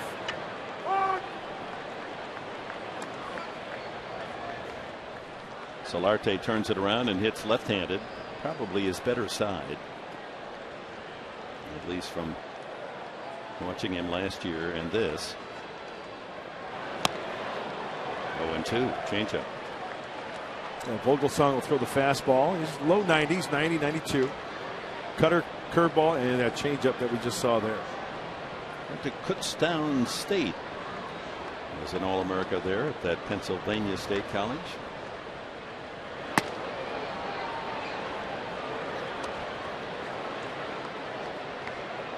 Very first season required Tommy John surgery, one of the many that recovering from that delicate surgery to continue on a big league path. Line drive, base hit, solid single. Solarte. Blanco will get it in. Padres' 11th hit of the night, second by Solarte. Well, Yangervis Solarte getting a start tonight, making the most of it. Good looking swing, good extension. Mark Sweeney, how do you like them apples? Yeah, simple approach. And he, again, was one of those guys that had a good resume last year for the Yankees at one of the hottest starts. And that's what you have to try to get if you're a manager. Try to get those hot bats in there. Great approach. So we have some changes defensively. As you can see, Buster Posey has moved from behind the plate to first base with Sanchez, who started last night. Hector Sanchez behind the plate. And Duffy moves from first base to shortstop, and Crawford is out of the game.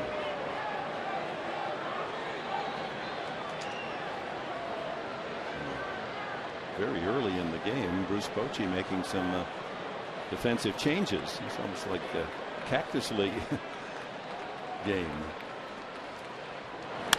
Base hit over the middle. Matt Kemp just drives that one over second baseman Panic's head. He was playing there, but unless he's 20 feet tall, no way to get that one. And Kemp has his second hit. A dozen base hits for the Padres. 2 for Solarte, 2 Kemp, 2 Upton, 2 Norris, 2 Middlebrooks. Well, you talk about getting the hands in. Watch the hands of Kemp, how close they are to his jersey there to get the barrel of the bat out in front and send it on its way. Mark Sweeney fighting those off like that from the left side, getting those hands through. Well, that's exactly what he did. He rounded first base, and he gave it that impression that that front arm just pulled his hands through. And like you said, Mark, getting that barrel to the baseball. Justin Upton, a pair of singles. He scored 2 runs tonight. Driven in another. Strike 1, 89 on the fastball. Boy, this team this year, 2015, have the potential of getting those hits in bunches, and we've seen it firsthand this evening.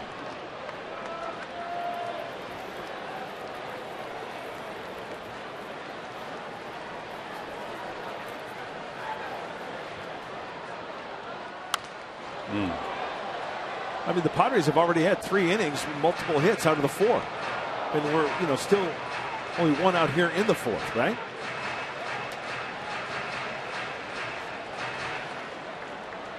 Myers greeted Vogelsong line to center, and then Solarte a line single to right, Kemp a line single to center. Upton down on the count, 2 strikes.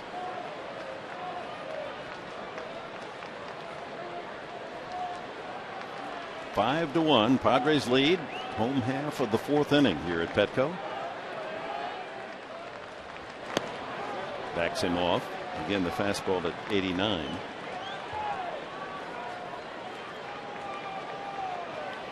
Vogelsong last year was an 8-13 pitcher, an ERA and even 4.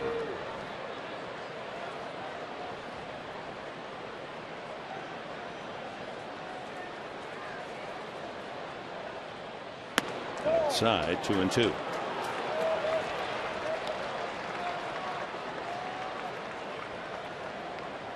He took Jake Peavy's spot. Peavy with a sore back in the Arizona series.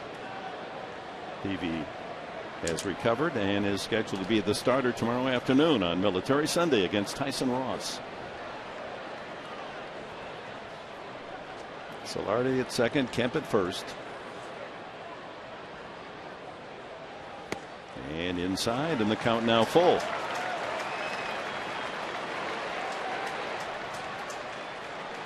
So 5 fastballs to Upton so far in this sequence.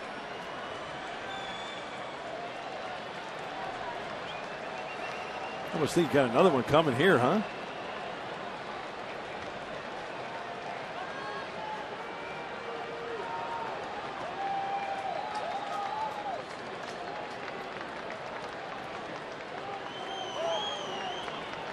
Sanchez going through a long series of signs and too much time, so Upton calls for a little delay here, resets himself in the batter's box.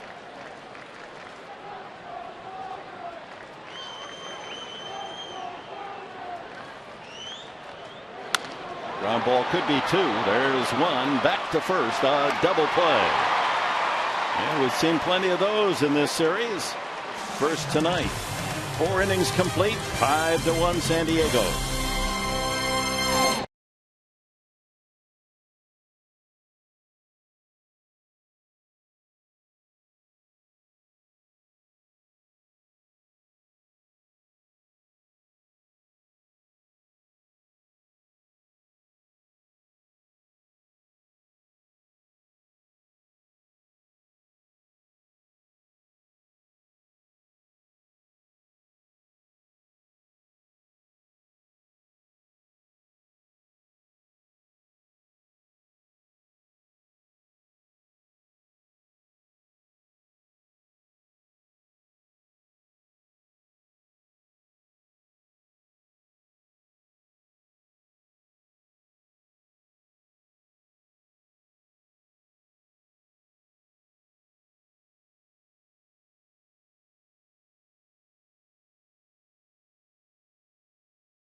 With the first run of the game, going to second on the throw up, and he scores on Will Middlebrooks.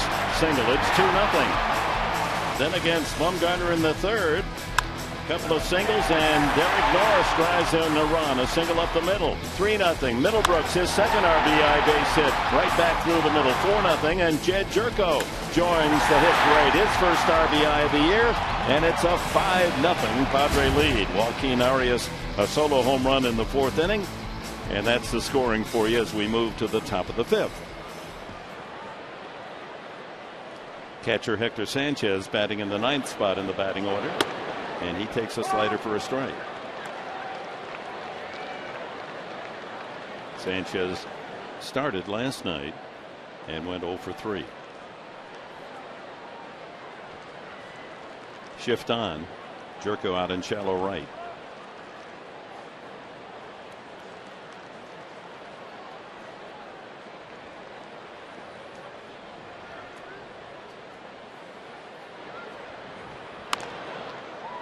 So to this point, at least, James Shields earning some revenge, being on the losing end of a couple of World Series games, dueling Madison Bumgarner. But Bumgarner's gone now, and Shields now with a 5-1 lead, looking for his first win as a Padre.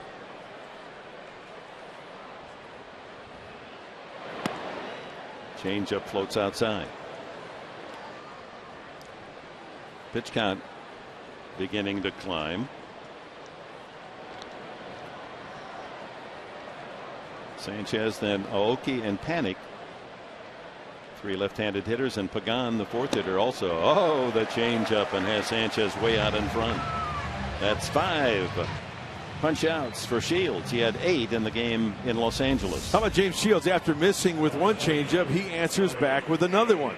And this one just off the plate. There's the grip inside the glove. Hey, throw it like a fastball, James. Looks like a fastball, ends up a changeup. Looks like a pump, feels like a sneaker. Top of the order, Nori Aoki. 0 for 2, safe on an error by Barmas the last time. Hit it hard. Barmas a wild throw to first base. 13-game hitting streak for Aoki going back to last year and the first 5 games this season. Late swing. Yeah, I'm sure hitters, pitchers, they all have their own little mechanisms in their mechanics, in their delivery, to where they want to try to remind themselves. James Shields About a few pitches ago, kind of rushed a little bit. So he tapped himself on his back leg. Kind of reminding himself, hey, dude, you got to stay back. Hitting that back leg. Sure, he's got that big turn over the rubber, but you can't start going back towards home plate. Watch him on the slap the backside. So you got to stay back. Stay back on that hind end there. Don't leak out too far. Breaking ball knocked down by Shields. A quick flip in time for the out. And Shields playing goaltending. Says, wow, that thing came on me in a hurry. Self-defense. Well, let's see where it gets him. High breaking ball. Oh, he got his glove up just in time. Got his face out of the way. Watch this. Oh, that sounded awful, but that was the ball into the glove and not into the flesh of the right-hander. Ooh, that is a scary moment. Guys, that's a crime. I mean, ex-teammates last year going at it and battling, and you can see that line drive off Aoki's bat. It's incredible. Human reflexes. What a machine. Yep. The big fella really put together an amazing piece of machinery when you consider the human body, the reflexes, the fact that we've got a pump that outlasts anything made mechanically, that keeps us going. And then you get the athlete with all the other skills and abilities. A little bit low. Panic, single to left, and was safe on a fielder's choice. I just wish he'd have given me faster feet. You know, he gave me big, slow feet. But a big heart. Yeah, no, I tried hard. I just, I've said it before, if I could just have one physical gift, it would have been to be quick, have speed. I mean, that in every sport compensates for a lot of other weaknesses. That's in there. Oh, we got a call right there. That's a hang with him. What part of the anatomy would you like to have, if you could improve? If I could change something about myself, it would be have a quicker metabolism, so I could eat like a horse. So you're talking thyroid. Strike three. Wow. Panic caught looking at 6 strikeouts. Not a call. James Shields gets the Giants in order. We're at the halfway mark in this one. 5-1 Padres.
Geico, September 1998, National League Division Series Game 1. And the Padres' Kevin Brown outduels the future Hall of Famer Randy Johnson and the Houston Astros. The Padres win it 2-1.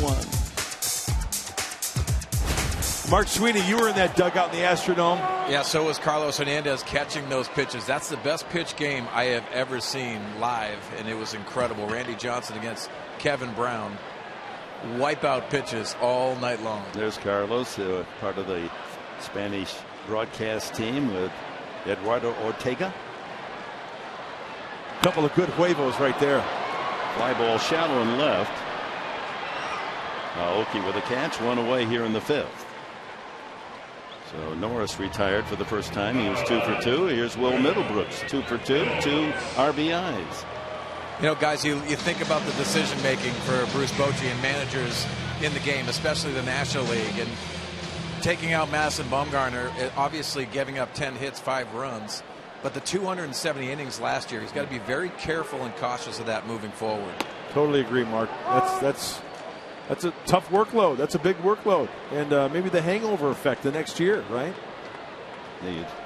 Remember James Shields talking about the challenge of having 1,000 innings by the starting rotation, 200 innings each. And that, that's a good load. But here's with the playoffs and all, Bumgarner, what did he finish? 270, something like that? He threw more pitches than anyone in baseball. And what is the impact? How many good throws are there in that shoulder? Yeah, and that's strictly baseball talk and speculation. That young horse Madison Bumgarner could throw another 200 innings for all we know, right? But tonight the Padres put some good at bats together. They fought off some pitches that were elevated and paid off. Outside, and the count runs to 3-1 on Will Middlebrooks, trying to keep a strong game going. As you can see there, 2 for 2. Solardi, Kemp, Upton, Norris, Middlebrooks, all with a brace of base hits.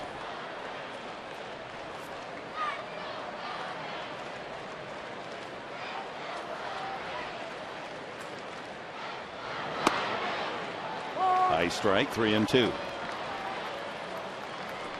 Hey, Mark Sweeney, it seems like the strike zone may be swelling a little bit with Larry Vanover out there. It looks like James Shields got a good call that last half inning. And that's something you take notice of. If you're in the dugout, you're out in the field. If you're seeing that strike zone expand, you got to be a little more aggressive. Yep. Count remains full after Middlebrooks. It'll be Jed Jerko.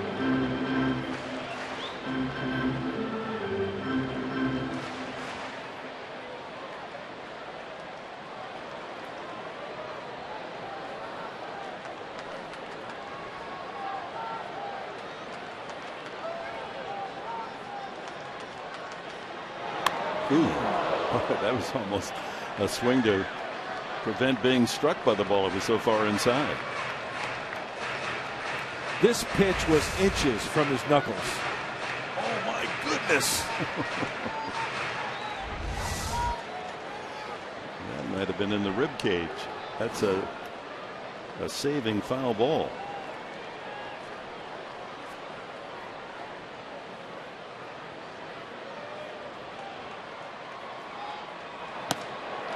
And a strikeout for Vogelsong. 2 away.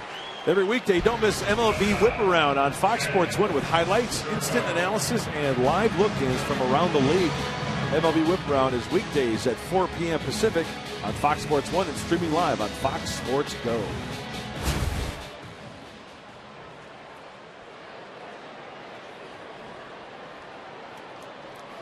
Jerko, RBI single the last time his first run batted in of the new year. He's 1 for 2. Lifted to right field, and Blanco's got a beat on it. And it's an easy 1-2-3 inning for Vogelsong. After 5, Padres with a 4-run lead.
by Joaquin Arias, and only 2 hits off James Shields and no errors. As we go to the top of the 6th, Shields has offered 82 pitches in the game, fairly high count. Through 95, going 6 innings in his first game in Los Angeles. Pagan, Posey, and Arias here in the top of the 6th. Pagan is lined out to second and lined out to right.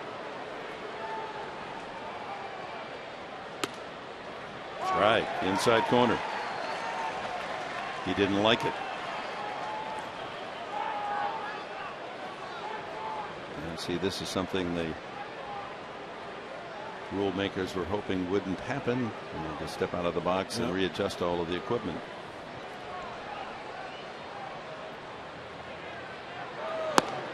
One and one.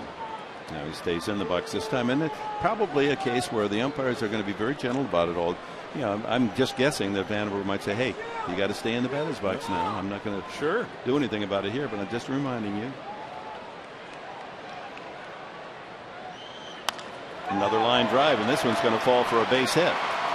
But Pagan has hit the ball hard all 3 times. 3rd hit off Shields. That'll bring up Buster Posey. Well, last year the Padres had the best record of all the NL West teams at home. They love Petco. 48 wins, 3 more than the Dodgers, Giants, and Colorado earned in their home grounds. That's remarkable, isn't it?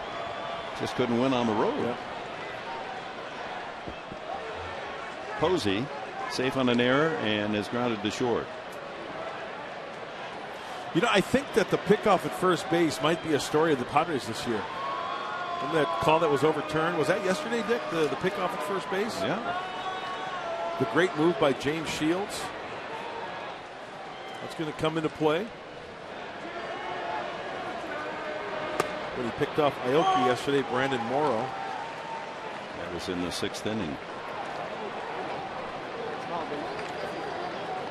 31 pickoffs during his 9-year career for James Shields, the most of any right-handed pitcher since 2006.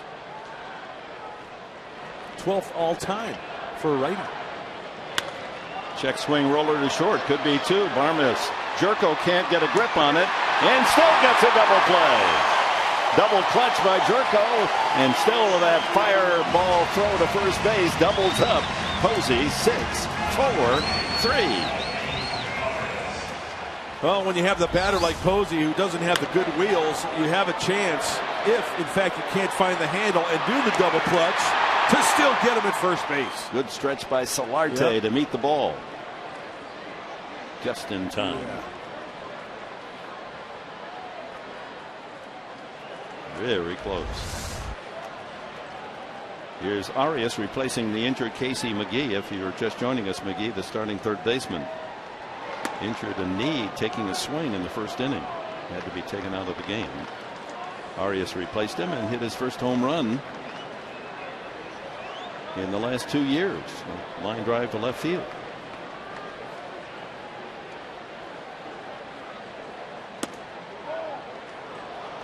Trying to hit that outside corner with a fastball. 2-0. So that double play cleans up the bases. 2 outs now here in the top of the 6th.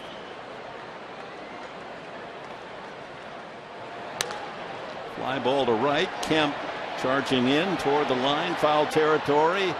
And it's back in the crowd.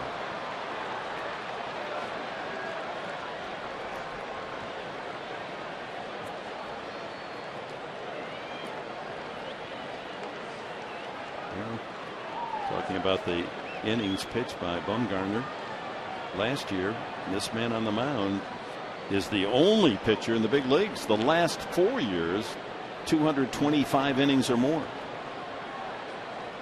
He is a horse.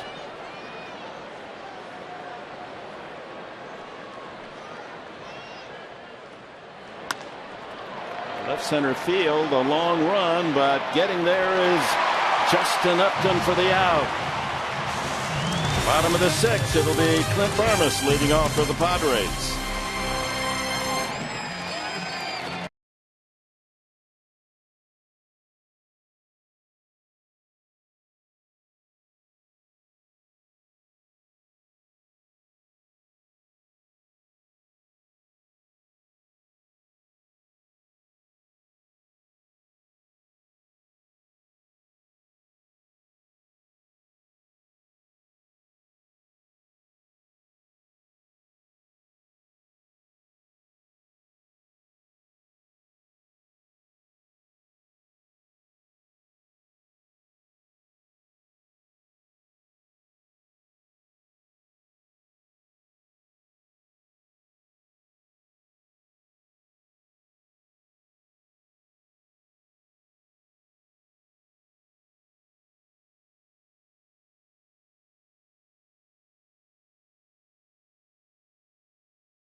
you'll join us 12:30 for our pregame show on Fox Sports San Diego. And Jake Peavy, who was an ace right-hander, Cy Young Award winner with the Padres, now wearing the Giants colors.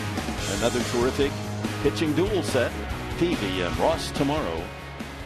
1:10 game time, 12:30 for Fox Sports Padres live pregame show. And get all the information, set the table for another exciting game with Mike Pomerantz and Mark Sweeney.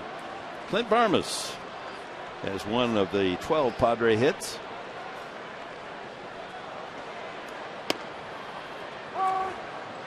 Brian Vogelsong into his third inning of pitching. He's allowed a couple of singles, no runs. In relief of Madison Bumgarner, who left the game after 3 innings, allowing 5 runs and 10 hits. Foul ball. Bumgarner's not the only outstanding pitching star to have trouble tonight. Clayton Kershaw in Arizona, he's been derricked as well. Left the game trailing 5-0, and Arizona now in front 6-0. Hey, it happens, right? It happens to the best of them. Arizona now leading 6-0 in the 8th.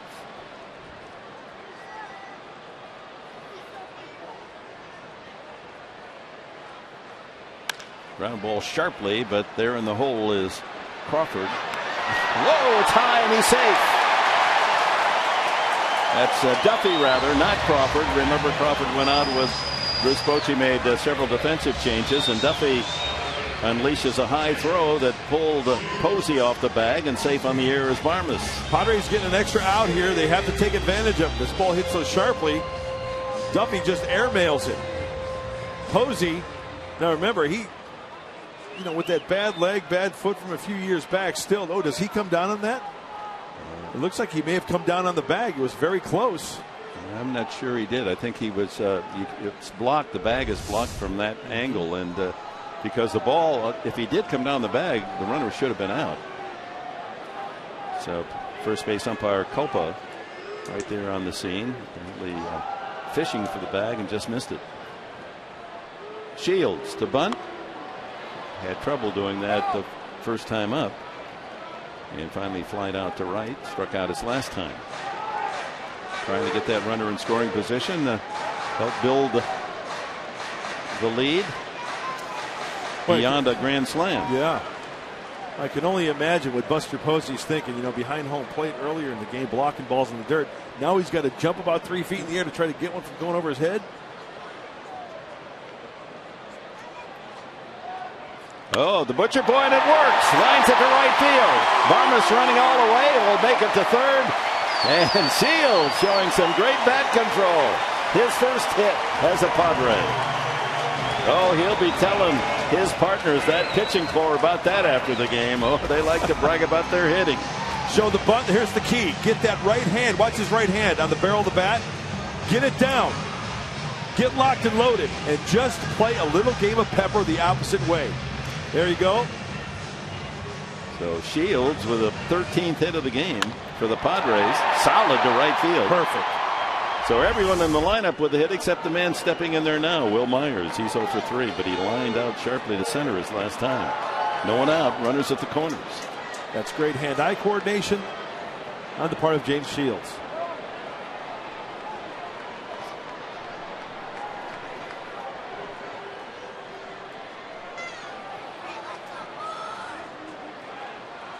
Yeah, Shields with his first hit as a Padre, hoping that will lead to his first win.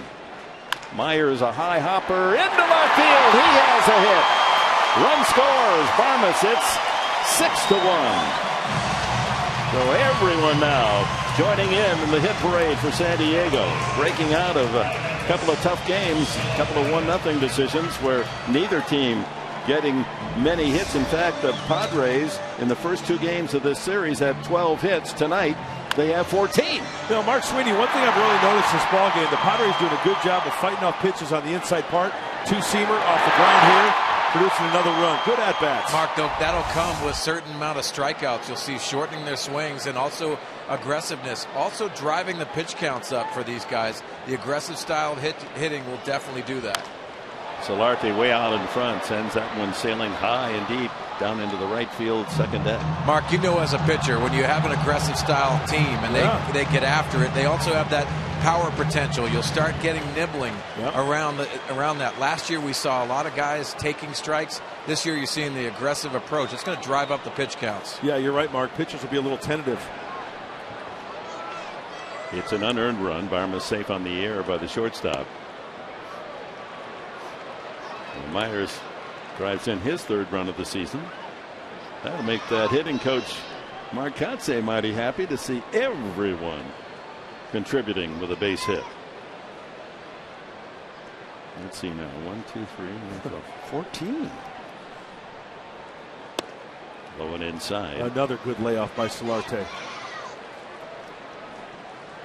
Yeah, look at that. That's a 14. Kicked both extra points. Gotta love that. Yeah, that makes everyone happy. So they're back with a 5-run lead and a chance for more. Still no one out. 2 on. Solarte takes really good swings from that left side. Mark Sweeney, you were a left-handed hitter. What do you think about from the left side for Solarte? I love Solarte from the left side. Sometimes on the right side it looks a little tentative to me, but left side he gets after it. You see that intent and also the aggressive style. Elevated pitch. He loves the elevated fastball. Flied out this first time, singled the last 2. Chokes up a little bit too on the left side there. A little back control.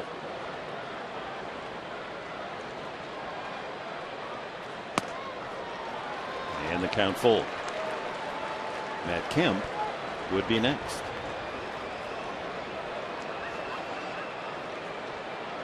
Kemp has a couple of hits, a single and a double.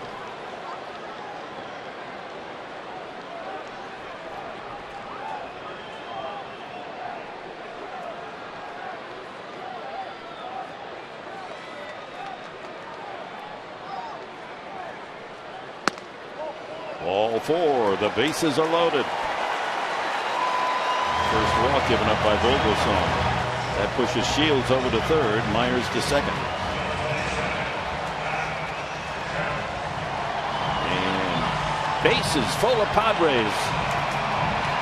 And Matt Kemp the hitter. Chance to do some serious damage. Well, Dave Righetti, the pitching coach for the Giants, out to have a chat with Vogelsong. There you see, bases are FOP, full of Padres.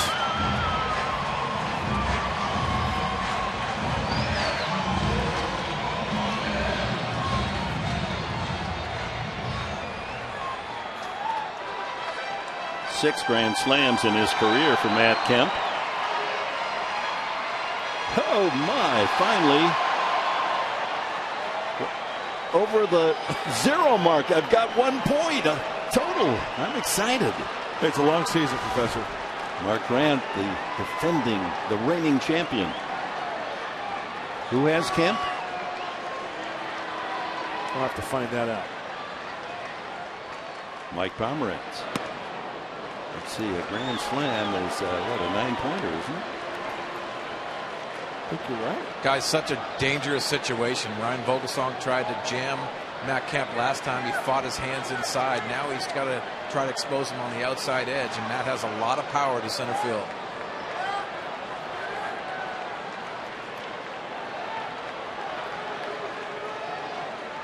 Way outside. Good block by Sanchez. Vogelsong, with the bases loaded, falls behind 2-0. Kemp can sit on something he might really like.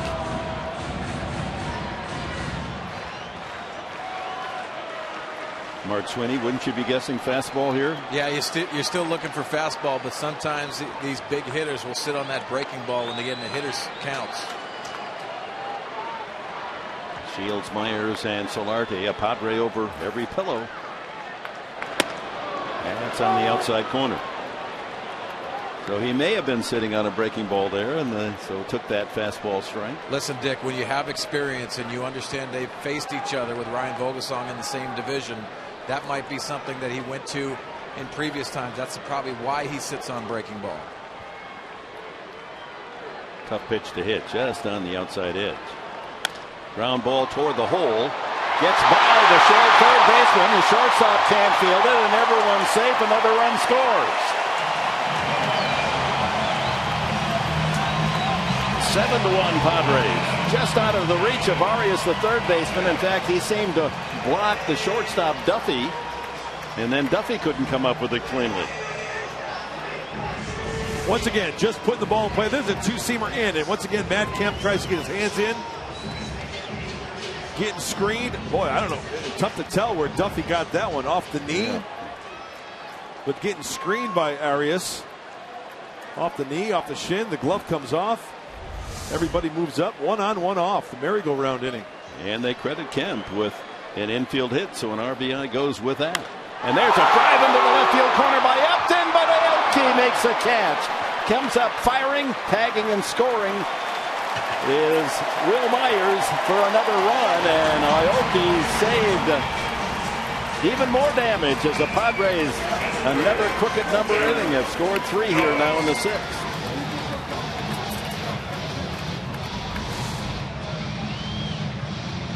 Great athletic play by Aoki, taking away extra bases, taking away multiple runs. As soon as that ball was up, Will Myers is back. Solarte goes about a third of the way. Myers scores easily, high fives all the way around. I get used to that. I can get used to that. Jerko up first and second. Yeah, that extra out in the inning. It began with a fielding error by Duffy. 8-1. Derek Norris, 2 singles, an RBI, and a fly out to left.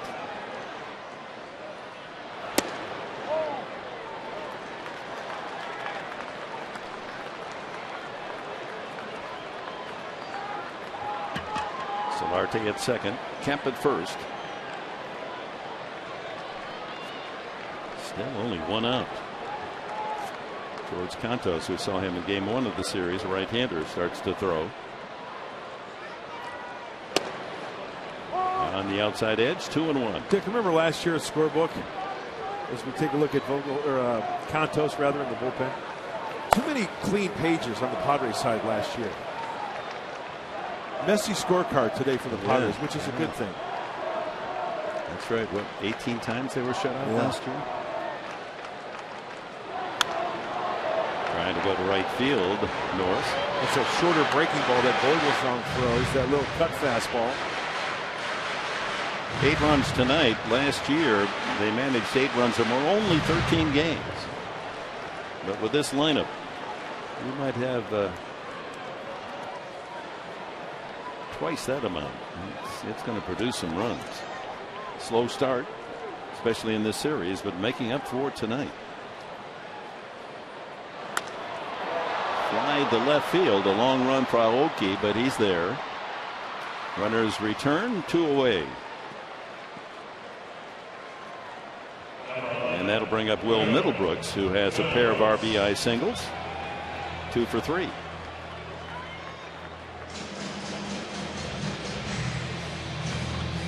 Padres, you're just joining us. Got things started with a 2-run first inning. All after 2 were out, 4 straight hits. 3 more in the third off starter Madison Bumgarner. Now 3 more here in the 6th inning from Ryan Vogelsong. 1 of those unearned. And any subsequent runs that might score here in the 6th inning would be unearned.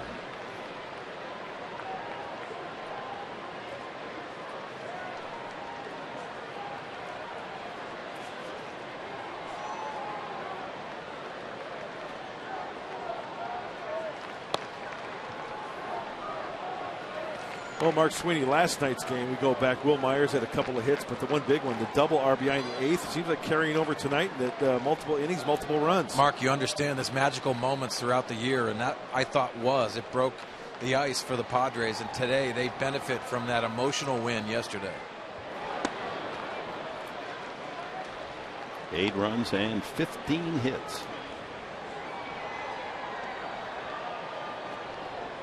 1 run and 3 hits for the Giants.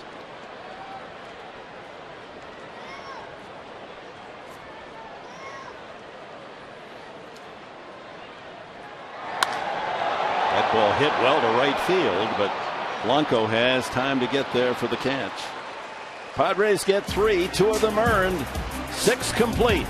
James Shields helping himself with the bat and the arm. Now 8-1 San Diego.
Helping himself, James Shields with a base hit, scores a run.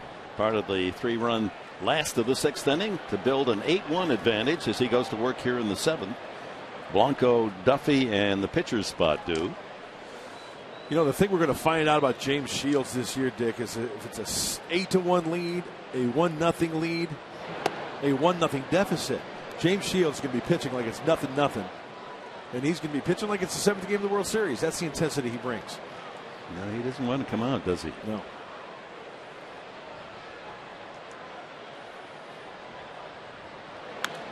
Foul back, 1-1. Pitch count up to 93.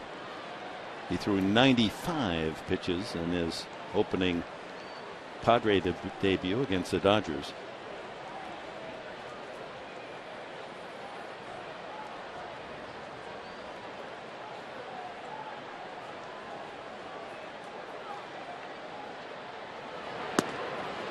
Two balls and a strike. Hey, future big leaguer. Enjoying the big league ball game. That's great. Some of the folks that came with orange and black have left their seats. Tough to watch tonight. Padres pounding the Giants 8-1, out hitting them 15-3.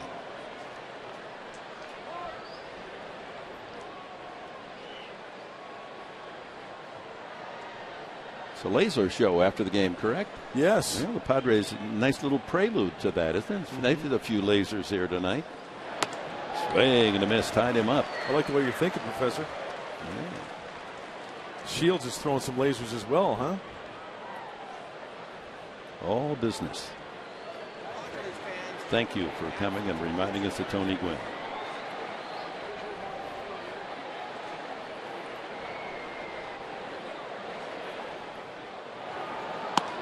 That one got away from him, and the count goes full. And this is a stage with a 7-run lead. You want the opposition to make contact, get some outs quickly. It's only the second 3-ball count from Shields. He's walked one. And now another. I went with the changeup there. Well, there are plenty of people who deserve credit for rebuilding the Padres, but you have to start with the owners. Peter Seidler, Ron Fowler, Alfredo Helu, they all let us into their lives and their plans for the Padres' future on Spotlight. Padres ownership tomorrow after Padres Live on Fox Sports San Diego. Insight into the whole rebuilding process of this franchise. Darren Balsley on the phone to the bullpen. Matt Duffy, the hitter. That was pitch number 98 for James Shields, a fastball at 91. Frank Garces, the first man up.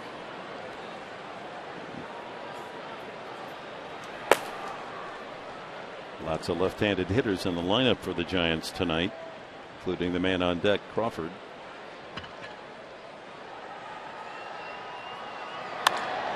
Fly ball right field. Giving ground is Kemp for the first out. Well, James Shields possesses so many great pitches. One in particular is the changeup. There is his changeup grip, almost like a forkball, or I should say a pitchfork with the 3 fingers.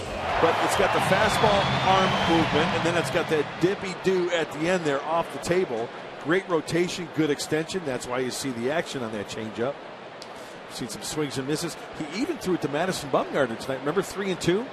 He was fouling off some pitches. He threw him a changeup to end up striking him out. That's how much confidence he has in that pitch. Oh, Vogelsong going to hit for himself. That's almost waving the white flag by Bruce Bochy. Down 8-1. Just don't want to use anyone else in the bullpen. They've really gone through a lot of pitchers in the first 5 games of the season. That also McGee being hurt early, Crawford out of the game. The only 2 left on the bench are Belt, left-handed bat, and Maxwell, right-handed bat. We don't know how healthy Belt is. That's right. He's had a strained groin muscle in Arizona, has not made an appearance in the series. Boy, they've really been hit hard by injuries, haven't they? Yes, they have. And then losing 2 great players, 2 outstanding hitters in Pablo Sandoval and Mike Morse in the offseason. And then you've got Hunter Pence with a fractured forearm. Brandon Crawford the rest of the night off. Here's Brandon Belt talking with bench coach Ron Wotus. That's a strike, and strike 3 Vogelsong. 7 punch outs for James Shields. And our closed captioning is brought to you by Wiener Schnitzel.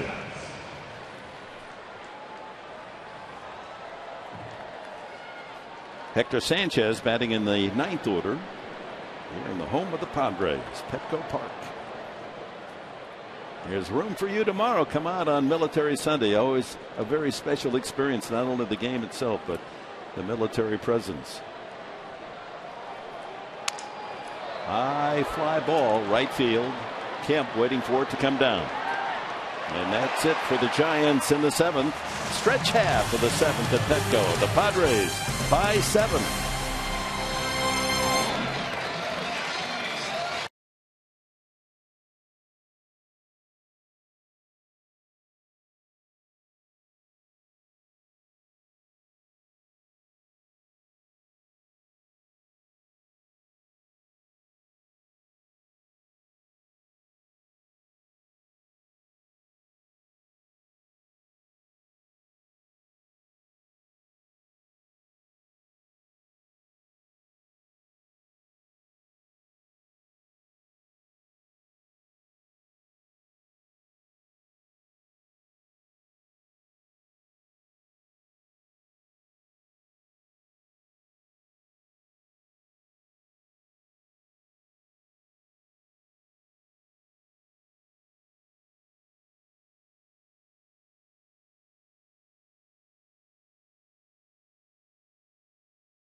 Rays baseball brought to you by Sequan Casino. Only 30 minutes from Petco Park.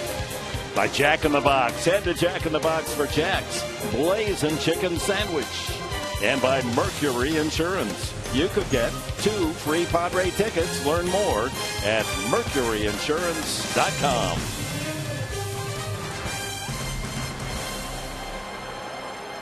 Last of the 7, Jed Jerko, first ball swinging, fouls it back. Jed 1 for 3, an RBI single in the 3-run third. Jerko, Barmes, and we'll see whether or not Bud Black uses a pinch hitter for Shields, who has gone 7 innings and right around 100 pitches. Yeah, I think that's a pretty good workout for James Shields.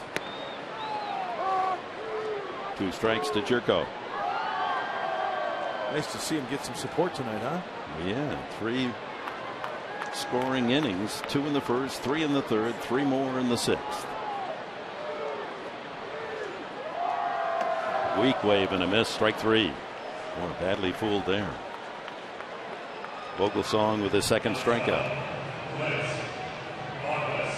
Oh, the heart of the order for the Padres tonight. Look at the numbers there. 5, 7, 9 hits from those 4 players. Kemp, Upton, Norris, and Middlebrooks.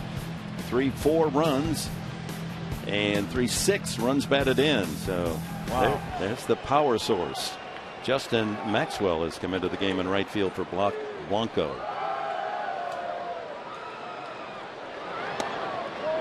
Barmes, a single, struck out and safe on an error and scored. I just love to see everybody getting into the act. Everybody but 2 have scored a run. Middlebrooks, Jerko have not scored a run, but everybody with a hit. Fly ball to center. Coming in a few steps is Pagan with the second out. This copyrighted telecast is presented by authority of the San Diego Padres and may not be reproduced or retransmitted in any form, and the accounts and descriptions of this game may not be disseminated without the express written consent of the San Diego Padres. All right. Well done, Mark Grant, as Will Venable comes up to hit for James Shields. So Shields ending 7th.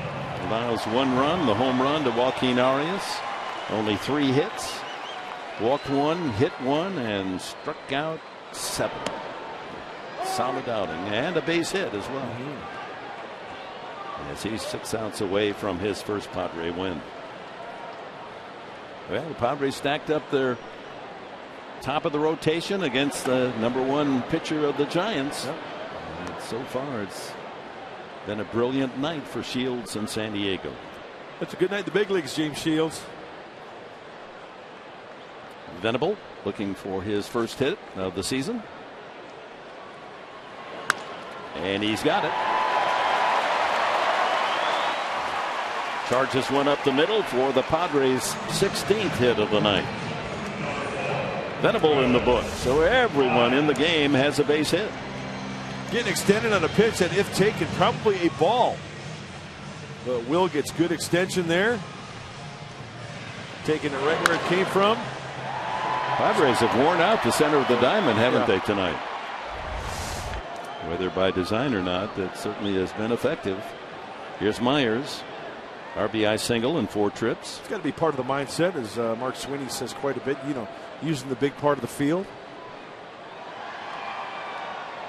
Yeah, the philosophy, and Marcotte subscribes to it, is right center to left center.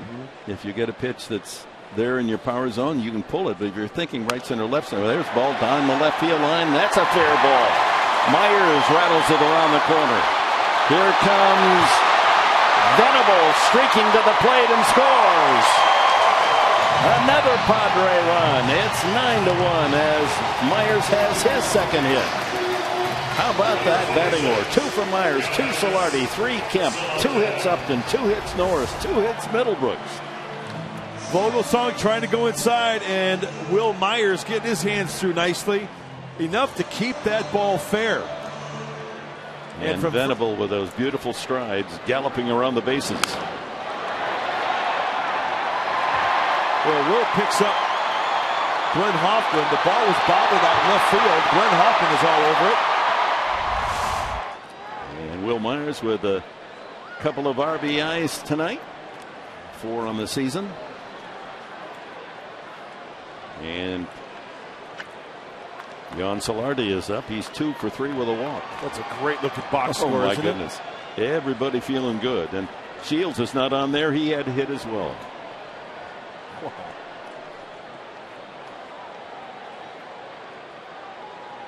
I have to check the record book last year. What was the high total of hits for the Padres in a game?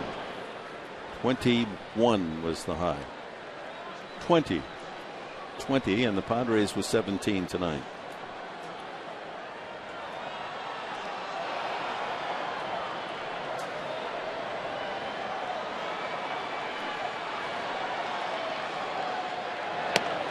That's in there, 2-1.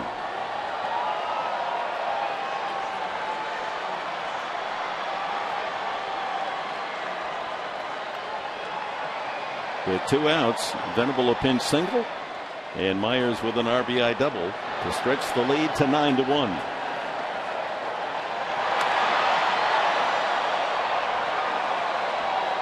But Black might be thinking it wouldn't be a bad idea to package up about 4 of those runs and save them for tomorrow. Yeah, put them in escrow. Against Jake Peavy. Peavy will be on the mound for the Giants in the final game of this 4-game series. The Padres will counter with Tyson Ross.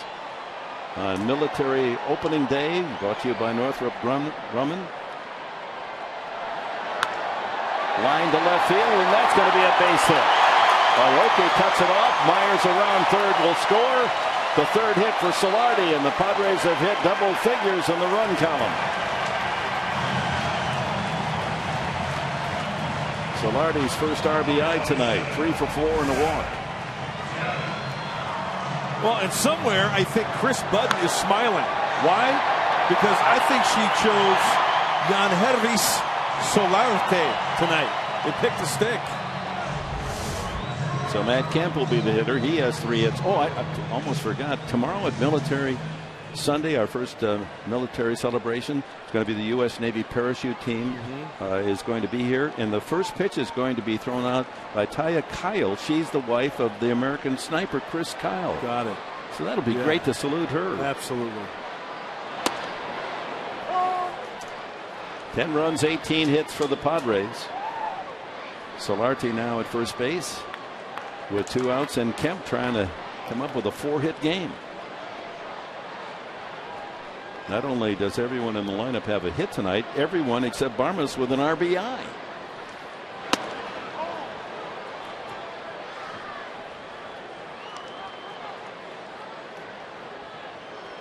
The Padres hit double digits in runs last year on May 9th. This is April 11th.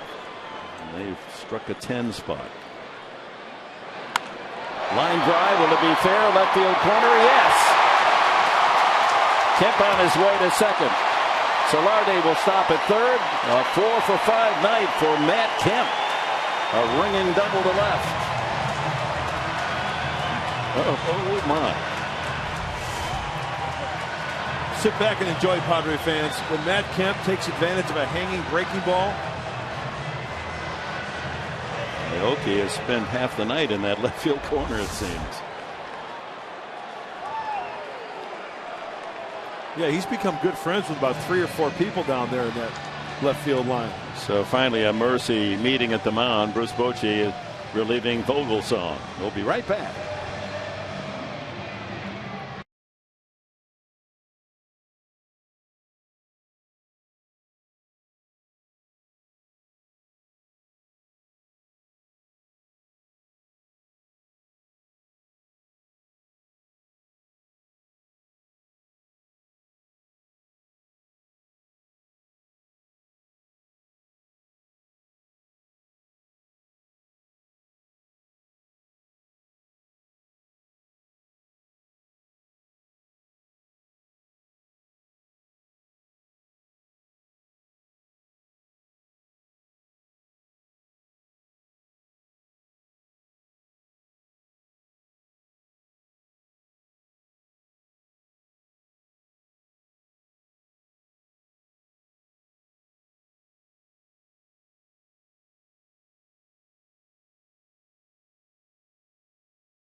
presented in HD by Sony 4K.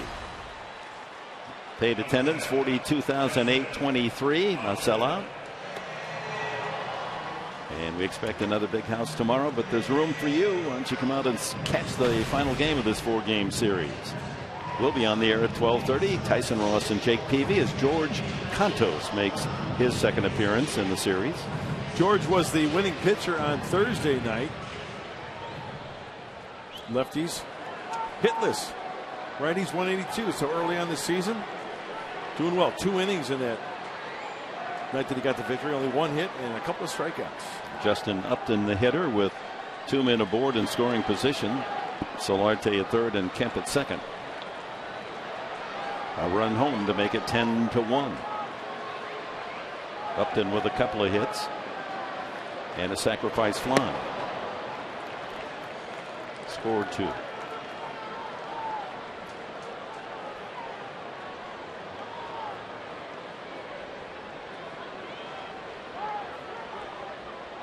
Solarte and Kemp in scoring position.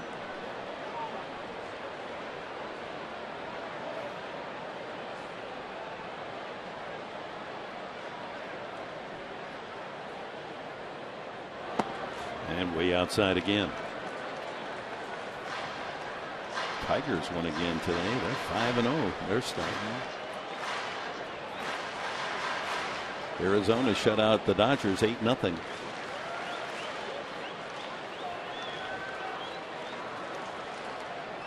Colorado trailing the Cubs. Colorado 4-0 start. Kansas City trying to make it 5-0. They lead the Angels 6-4 in the 7th. Too low, 3-0. I got in my car last night, turned on XM radio. Right. And I hear the voice of John Sterling, radio voice of the Yankees. I'm thinking this is a replay. It is far, it is high. And I look on my display, top of the 17th. Right, that's at 19. Yankee, and then they had to tee it up today at 1 o'clock at the stadium in the Bronx. Red Sox won at 19 last night. Wow. And then they won again this afternoon. There wasn't a lot of sleep on either side. 3-0, lays in a strike. Yankees lost to the Red Sox today 8-4. Detroit won 9-6.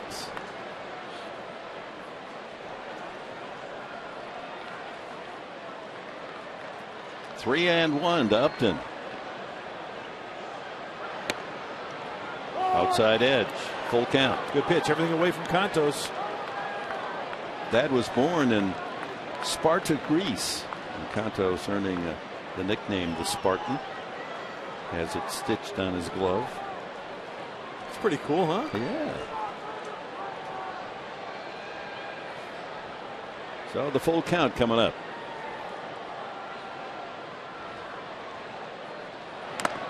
Fouled off the shin pad of Sanchez.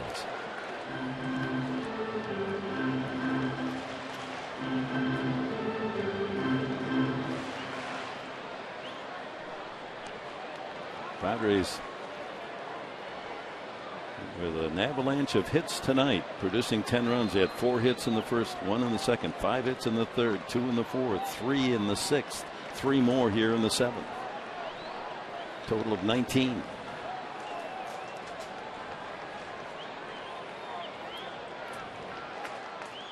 Let's see what kind of defense Bud Black puts out the next half inning. Swing and a miss, strike 3. That's it for the Padres in the 7th. They get another run on 4 hits. It's 10-1.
Game. Padres over the Giants. In the top of the 8th inning, Mark Sweeney, Mike Pomeranz with you. Working on Padres Live, the post-game show. It'll be brought to you tonight by Cox Communications. I could start with anybody, but let's start with the man at the top, James Shields. Yeah, and this is the ace. The reason why they put him in a Padre uniform is exactly this. You see the fastball command to both sides of the plate, the changeup, the curveball, the cutter. He had everything going tonight. He made one mistake with a home run, but he also was backed with 19 hits and a lot of runs. That is a great way to go after a pitcher duel. Madison Bumgarner didn't have it tonight. James Shields did. 19 hits, as Mark mentioned, one of them by the pitcher, James Shields. Yeah. So you know what? You might as well join the party. Everybody else is hitting. Coming up on a post-game show, you're going to hear from James Shields. Also, everybody who's contributed. We're going to try to herd them all like cats. We're going to try to get Bad Kept, Justin Upton, Will Middlebrooks. Anybody who's anybody is going to be your guest tonight on Padres Live. The post-game show will be right after the final out, guys. All right, thanks, Mike and Mark. Padres scoring runs in bunches, 2 more in the 7th.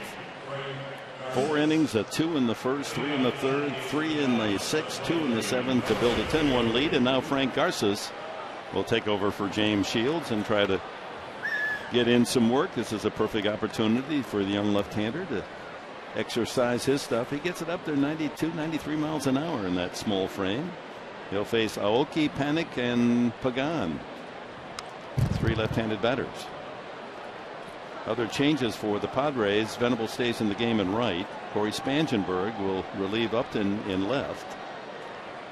And Garces on the mound.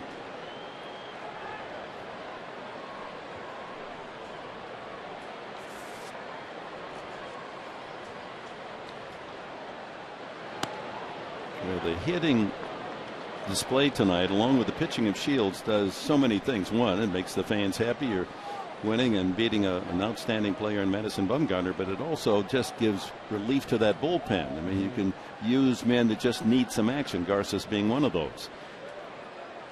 Give all the other pitchers a night off, get them ready for tomorrow if needed. And there they are, your 8th inning guy right there on the right, Joaquin Benoit, Willie Blair, taking all those notes. Oh, he's on top of things, Willie Blair. Yeah. Nothing gets by him. Darren Balsley, Willie Blair, they may be some 425 feet apart in their position, dugout and bullpen, but they're hand to hand in terms of their process, the thinking, who to get up, who to get ready, think about tomorrow. You know what, Professor? What? I'm going to get a tape measure. You said 425 feet. That's a pretty accurate guess. Well, let's just see. I know. I want to see you out there walking off. No, from that bullpen seat where Willie sits and the bench, that's a good call. Might be a little more than that. I'm going to, if I really had thought about it, I would say 440 feet. Okay. I like it. So you got to go right from the bench. Yeah. Right from the bench. Get that tape measure out. You probably need more than one tape measure. I want to see you out there tomorrow walking it off. There won't be any batting practice, so you'll have plenty of time to do it. Aoki. Count 2-2. He's looking for a hit to extend his streak to 14 consecutive games. He thought he had one the last time up in the 5th inning when he whistled one right back to the mound, and Shields, in a defensive move, got out of the way just in time with a glove in front of his face and threw him out.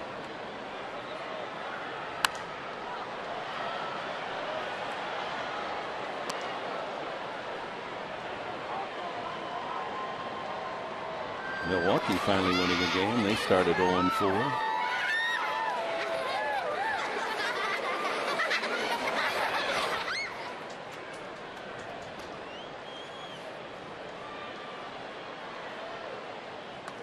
And another foul. 8-pitch at bat for Aoki. Count remaining 2-2.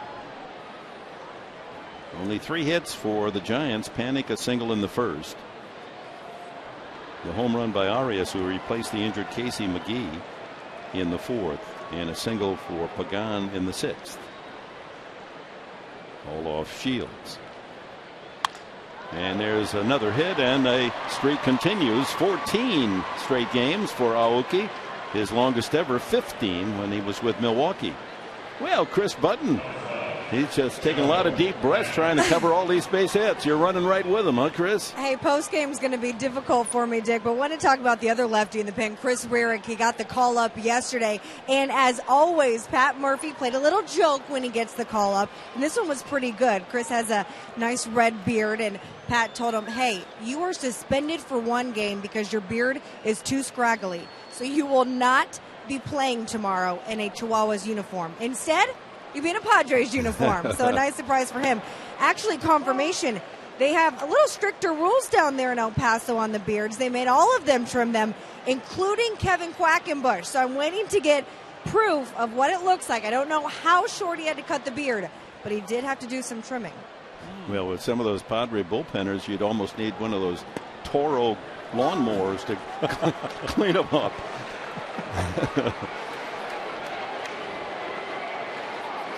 Yeah, Pat Murphy, he's got a lot of sly moves to decoy his players and then tell them the great news, they're going to the big leagues.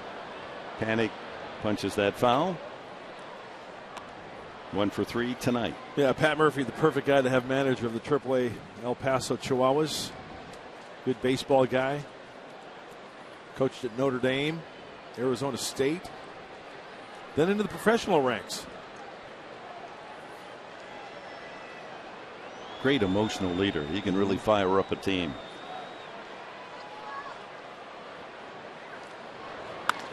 High fly ball, right field.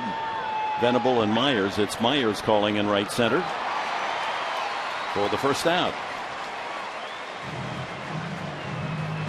Well, let's go back to Mark Grant and our keys to the game.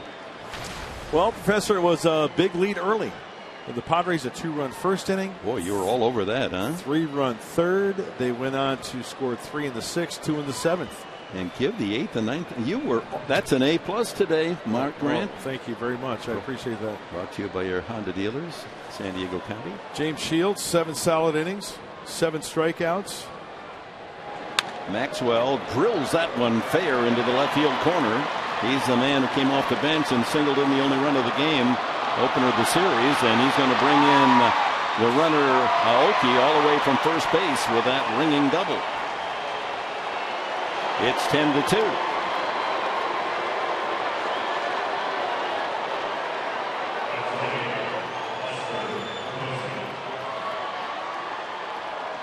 That ball jumping around down there in that left field corner as Maxwell turns on this one. Some serious top hand. Now the race is on. That's where this ball hits. Remember, Corey Spangenberg just went out there, and Aoki runs right through the stop sign. Write that man a ticket. Roberto Kelly had both hands up. Yeah, this had no sense risking in a 10-1 game. That Padres didn't make a serious effort at a relay anyway, as Brandon Maurer also called up from El Paso. You like to see Frank Garces throw a clean inning, leave it at 1 run here. Posey sends a fly ball to right. And Venable with a catch, 2 away. Pagan holding, or Maxwell holding at second base.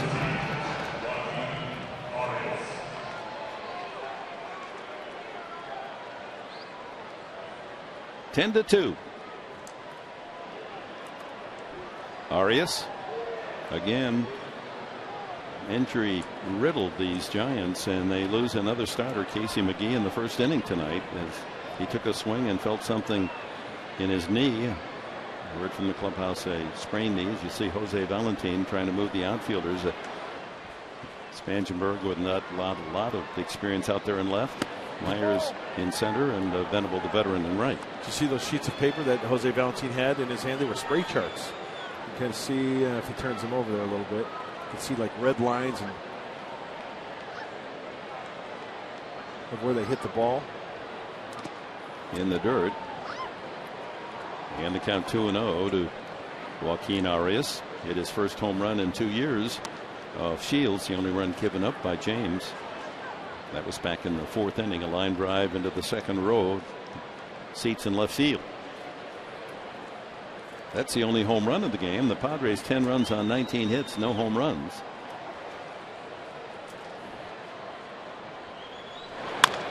Ground ball to short. On the run, Barmes. Off mark on the throw, but the tag made by Solardi for the out. Giants score a run on a couple of hits. It's 10-2.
Presents Padres Baseball, brought to you by Petco.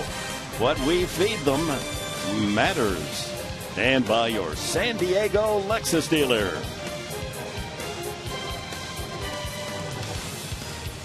With Mark Grant, Chris Budden, Dick Enberg, pleased that you've joined us on our first baseball night in San Diego, a highly successful one, we might add here, on a 10-2 Padre lead as we go to the bottom of the 8th inning.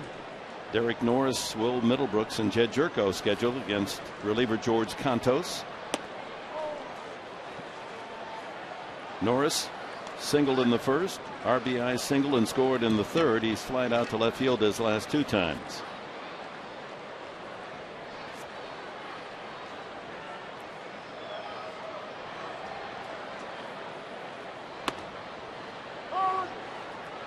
Ten runs, 19 hits, 2 errors for the Padres. They've left 9. 2 runs, 5 hits, an error, and 6 men stranded for the visitors from the Bay.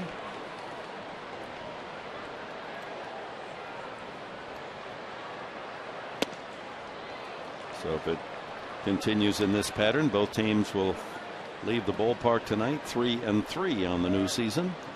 Dodgers are 3-3. Colorado, I believe they've lost tonight. We don't see the score up there at the moment. It would be 4-1.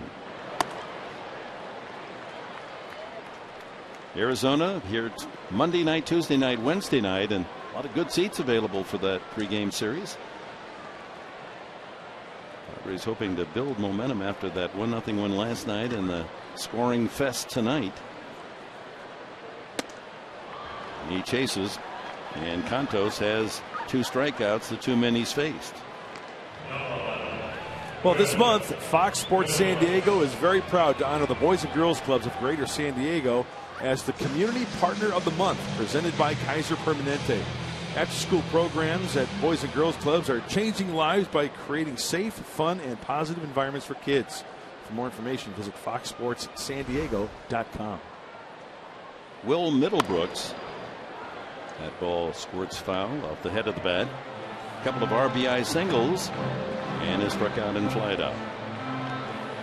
Again, not only everyone in the lineup, including starting pitcher James Shields and pinch hitter Will Venable with base hits in the 19-hit attack, but everyone with at least 1 RBI except for Bombers down there in the 8th spot in the order.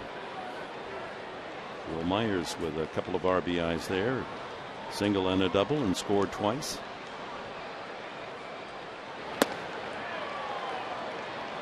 Oh, 0-2. George Contos has got that slider working down and away to Norris, and now to Will Middlebrooks.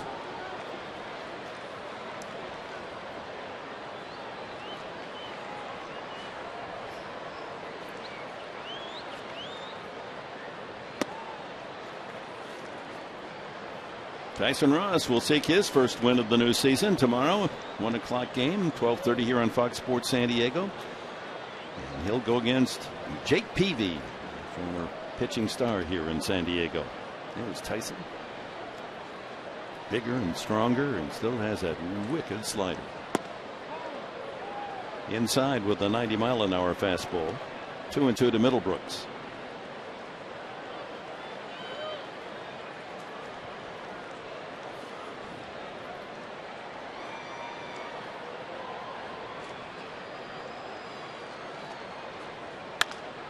Play. So with the crowd tonight at 42,823, the 3 games with the Giants have attracted just under 128,000.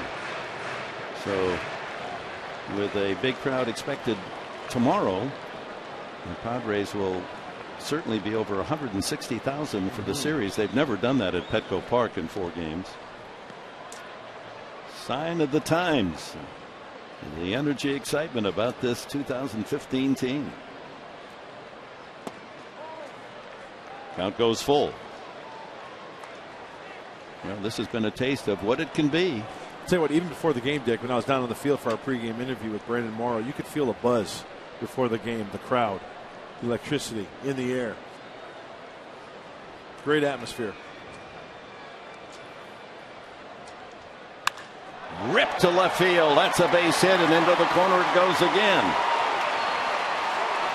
Will Middlebrooks' third hit, a double. A ringing double to left. 20th hit of the game for San Diego.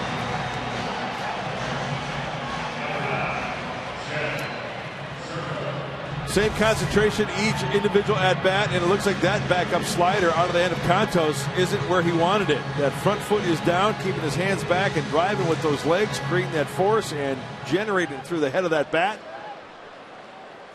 Very nice. We've seen some emotion tonight from Will Middlebrooks. Good to see. Brings up Jed Jerko, an RBI single in 4 trips. The record for the Padres in a 4-game series here at Petco is 164,000 and change. It figures to be broken tomorrow.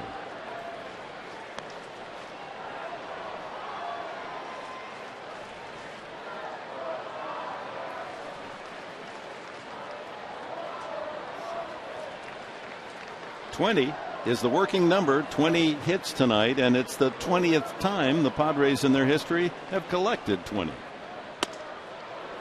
Jerko trying to make it 21, and a couple more runs with that swing.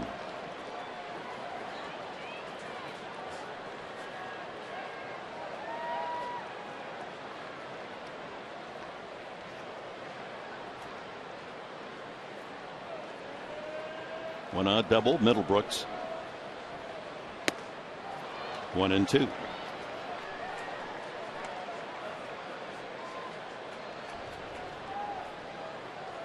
Clint Barmas on deck.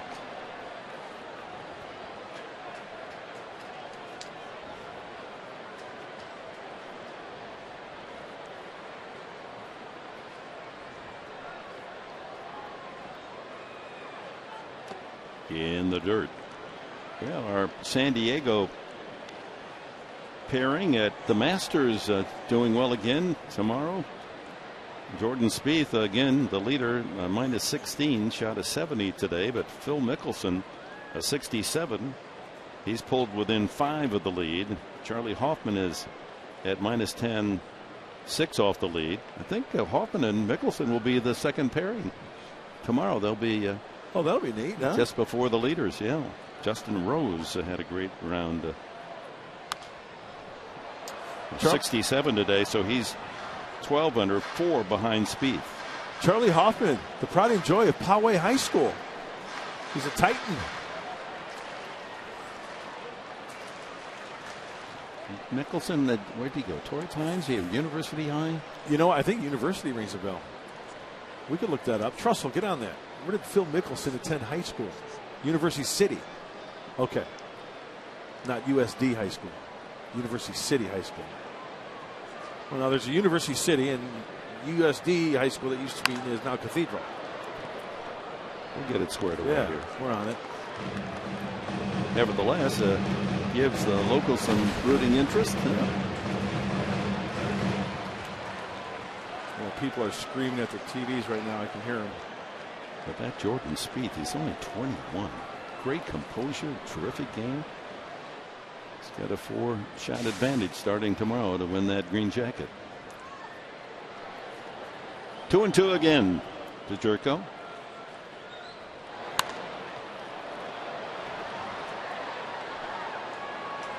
I never hear you talking about your golf game, Mark. It's non-existent. Oh, that's probably why.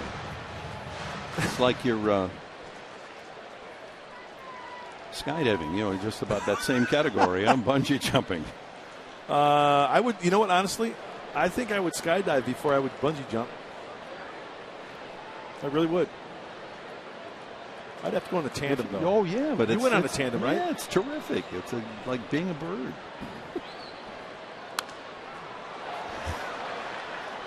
Yeah. What did you do? It was hang gliding, but it's basically. Okay. I mean, I didn't have to jump out of a plane. We just jumped. We just ran off a 6,000-foot mountain, and you take about 3 steps, and all of a sudden, you get that uplift, and you know, it was brilliant. I mean, it felt. You don't even know that the other guy's behind you. You feel like you're doing it all yourself. Right. You know, that's very cool. Smiling all the way. University of San Diego High was Mickelson's high school. A high fly ball hit well to center field, but in the night air, it's not going to go all the way to the path. Pagan makes the catch, and over to third, Middlebrooks.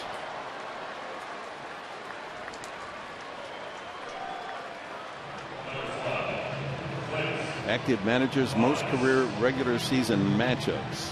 So Bruce Bochy and Clint Hurdle have matched up 160 times, and Clint Hurdle has the edge. 87 wins over Bruce Bochy. Boch and Buddy, 148 times, and Bruce Bochy 4 wins over the manager. And Girardi, about to be 3. Yeah.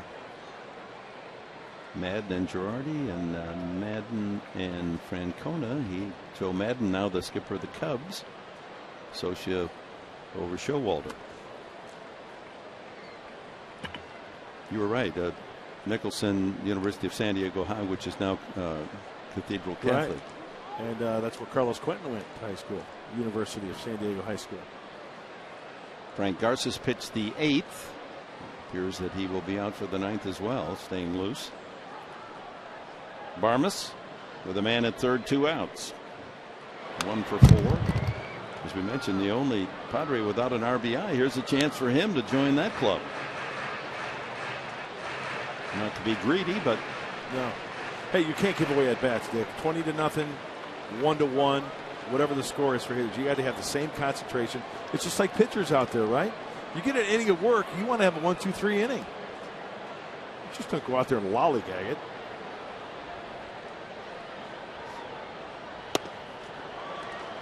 One and 2. Mark Pryor. Such an outstanding prospect. What a shame that he came up with arm trouble. Yeah. Now part of the Padre organization. He went to University of San Diego High as well. Right.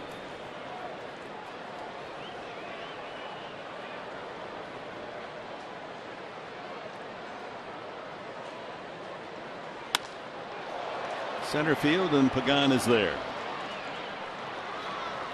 8th inning in the books, top of the 9th. Padres 10, Giants 2.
Kemp. A 4-hit evening for Kemp. A couple of doubles in the mix. 2 singles. He's knocked in 2 runs and scored a run.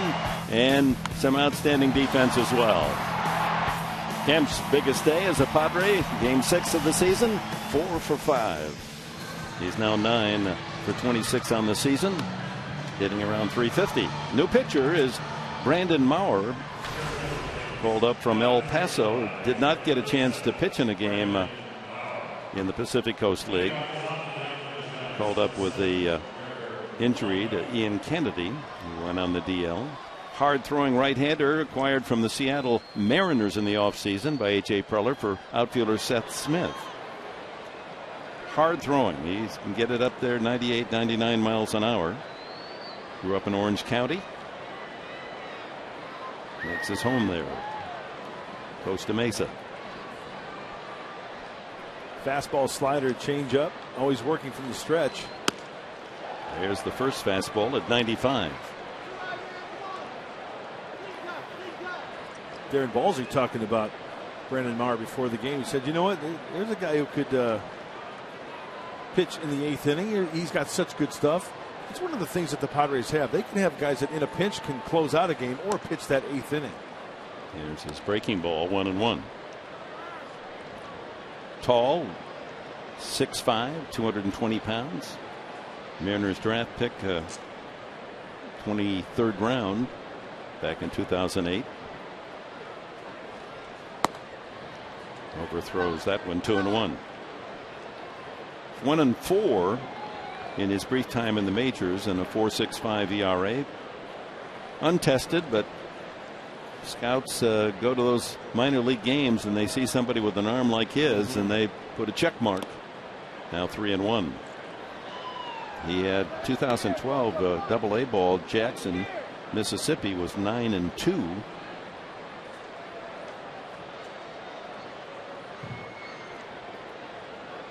Strikeout pitcher.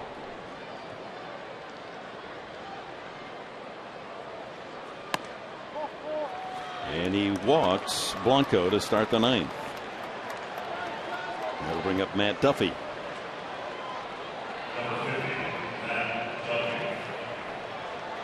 With Seattle in 13 and 2014, appeared in a total of 60 games. Newly acquired left-hander called up just recently. A couple of lefties now. Garces, now Ririck. Chris Ririck came with Maurer. As Nick Vincent went to El Paso. Kennedy on the DL for 15, and so those two young arms, Maurer and Ririck, called from the top minor league team, El Paso. That's a strike. 2 strikes the count to Matt Duffy, who is 0 for 3 tonight. Appears Brandon Belt is finally going to get into his first game of the series. He's in the on-deck circle. Dismissed. 1-2. We'll have to see if Belt's announced, and then Bud Black counters with the lefty Ririck, right? To see, throw him in there in a game like this, see what he can do, right? Yeah. Test Ririck's arm against a top left-handed batter. Just a thought. Yeah, that's what a game like this serves that purpose. Swing and a miss, and a strikeout for Maurer. Good slider right there by Maurer. Time now for the Cholula flamethrower. Yeah, with Mr. Maurer out there on the mound, he's touching 96, and that's hot. And it isn't Brandon Belt. Contos is going to hit. This is twice tonight in a potential pinch hitting situation. Bruce Bochy has just let the pitcher in there with a lopsided score. Belt just a decoy. If he were healthy, why not give him a chance to swing the bat? But he has a groin pull and they don't want him to aggravate it. So he's missed all 3 games of the series. Contos doesn't get a chance to swing the bat as a relief pitcher.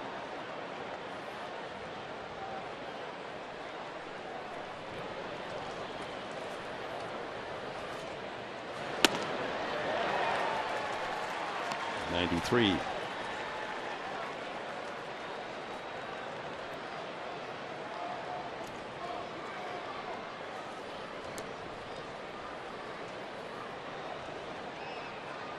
He's had 3 major league at bats, now 4, and he goes down swinging. 2 strikeouts for Maurer.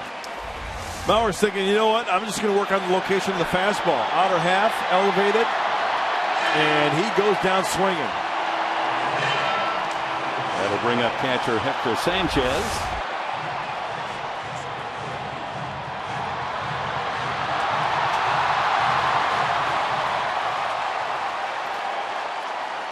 Some fan disturbance, so pause in the action. So catcher Norris will go out and talk with his young pitcher. Now they want to work to Sanchez.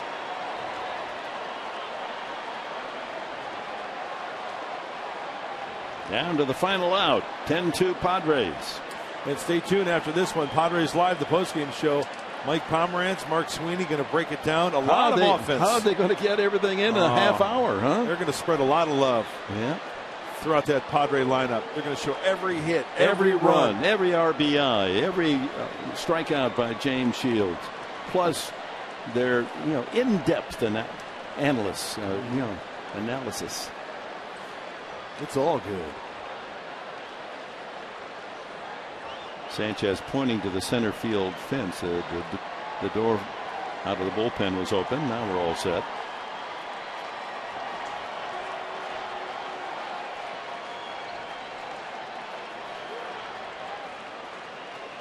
I bet Matt Kemp's going to get a little love on that postgame show. Yeah. Huh? Get some great sound from Chris Budden, from Buddy Black after this one. A lot to talk about, a lot to chew on. That wasn't always the case the last few years. Wasn't a lot left on the bone, right? After Padre games last year. Let's hope there's some chicken left on the bone tonight so that the Padres come back swinging the bat. 2-0 to Sanchez.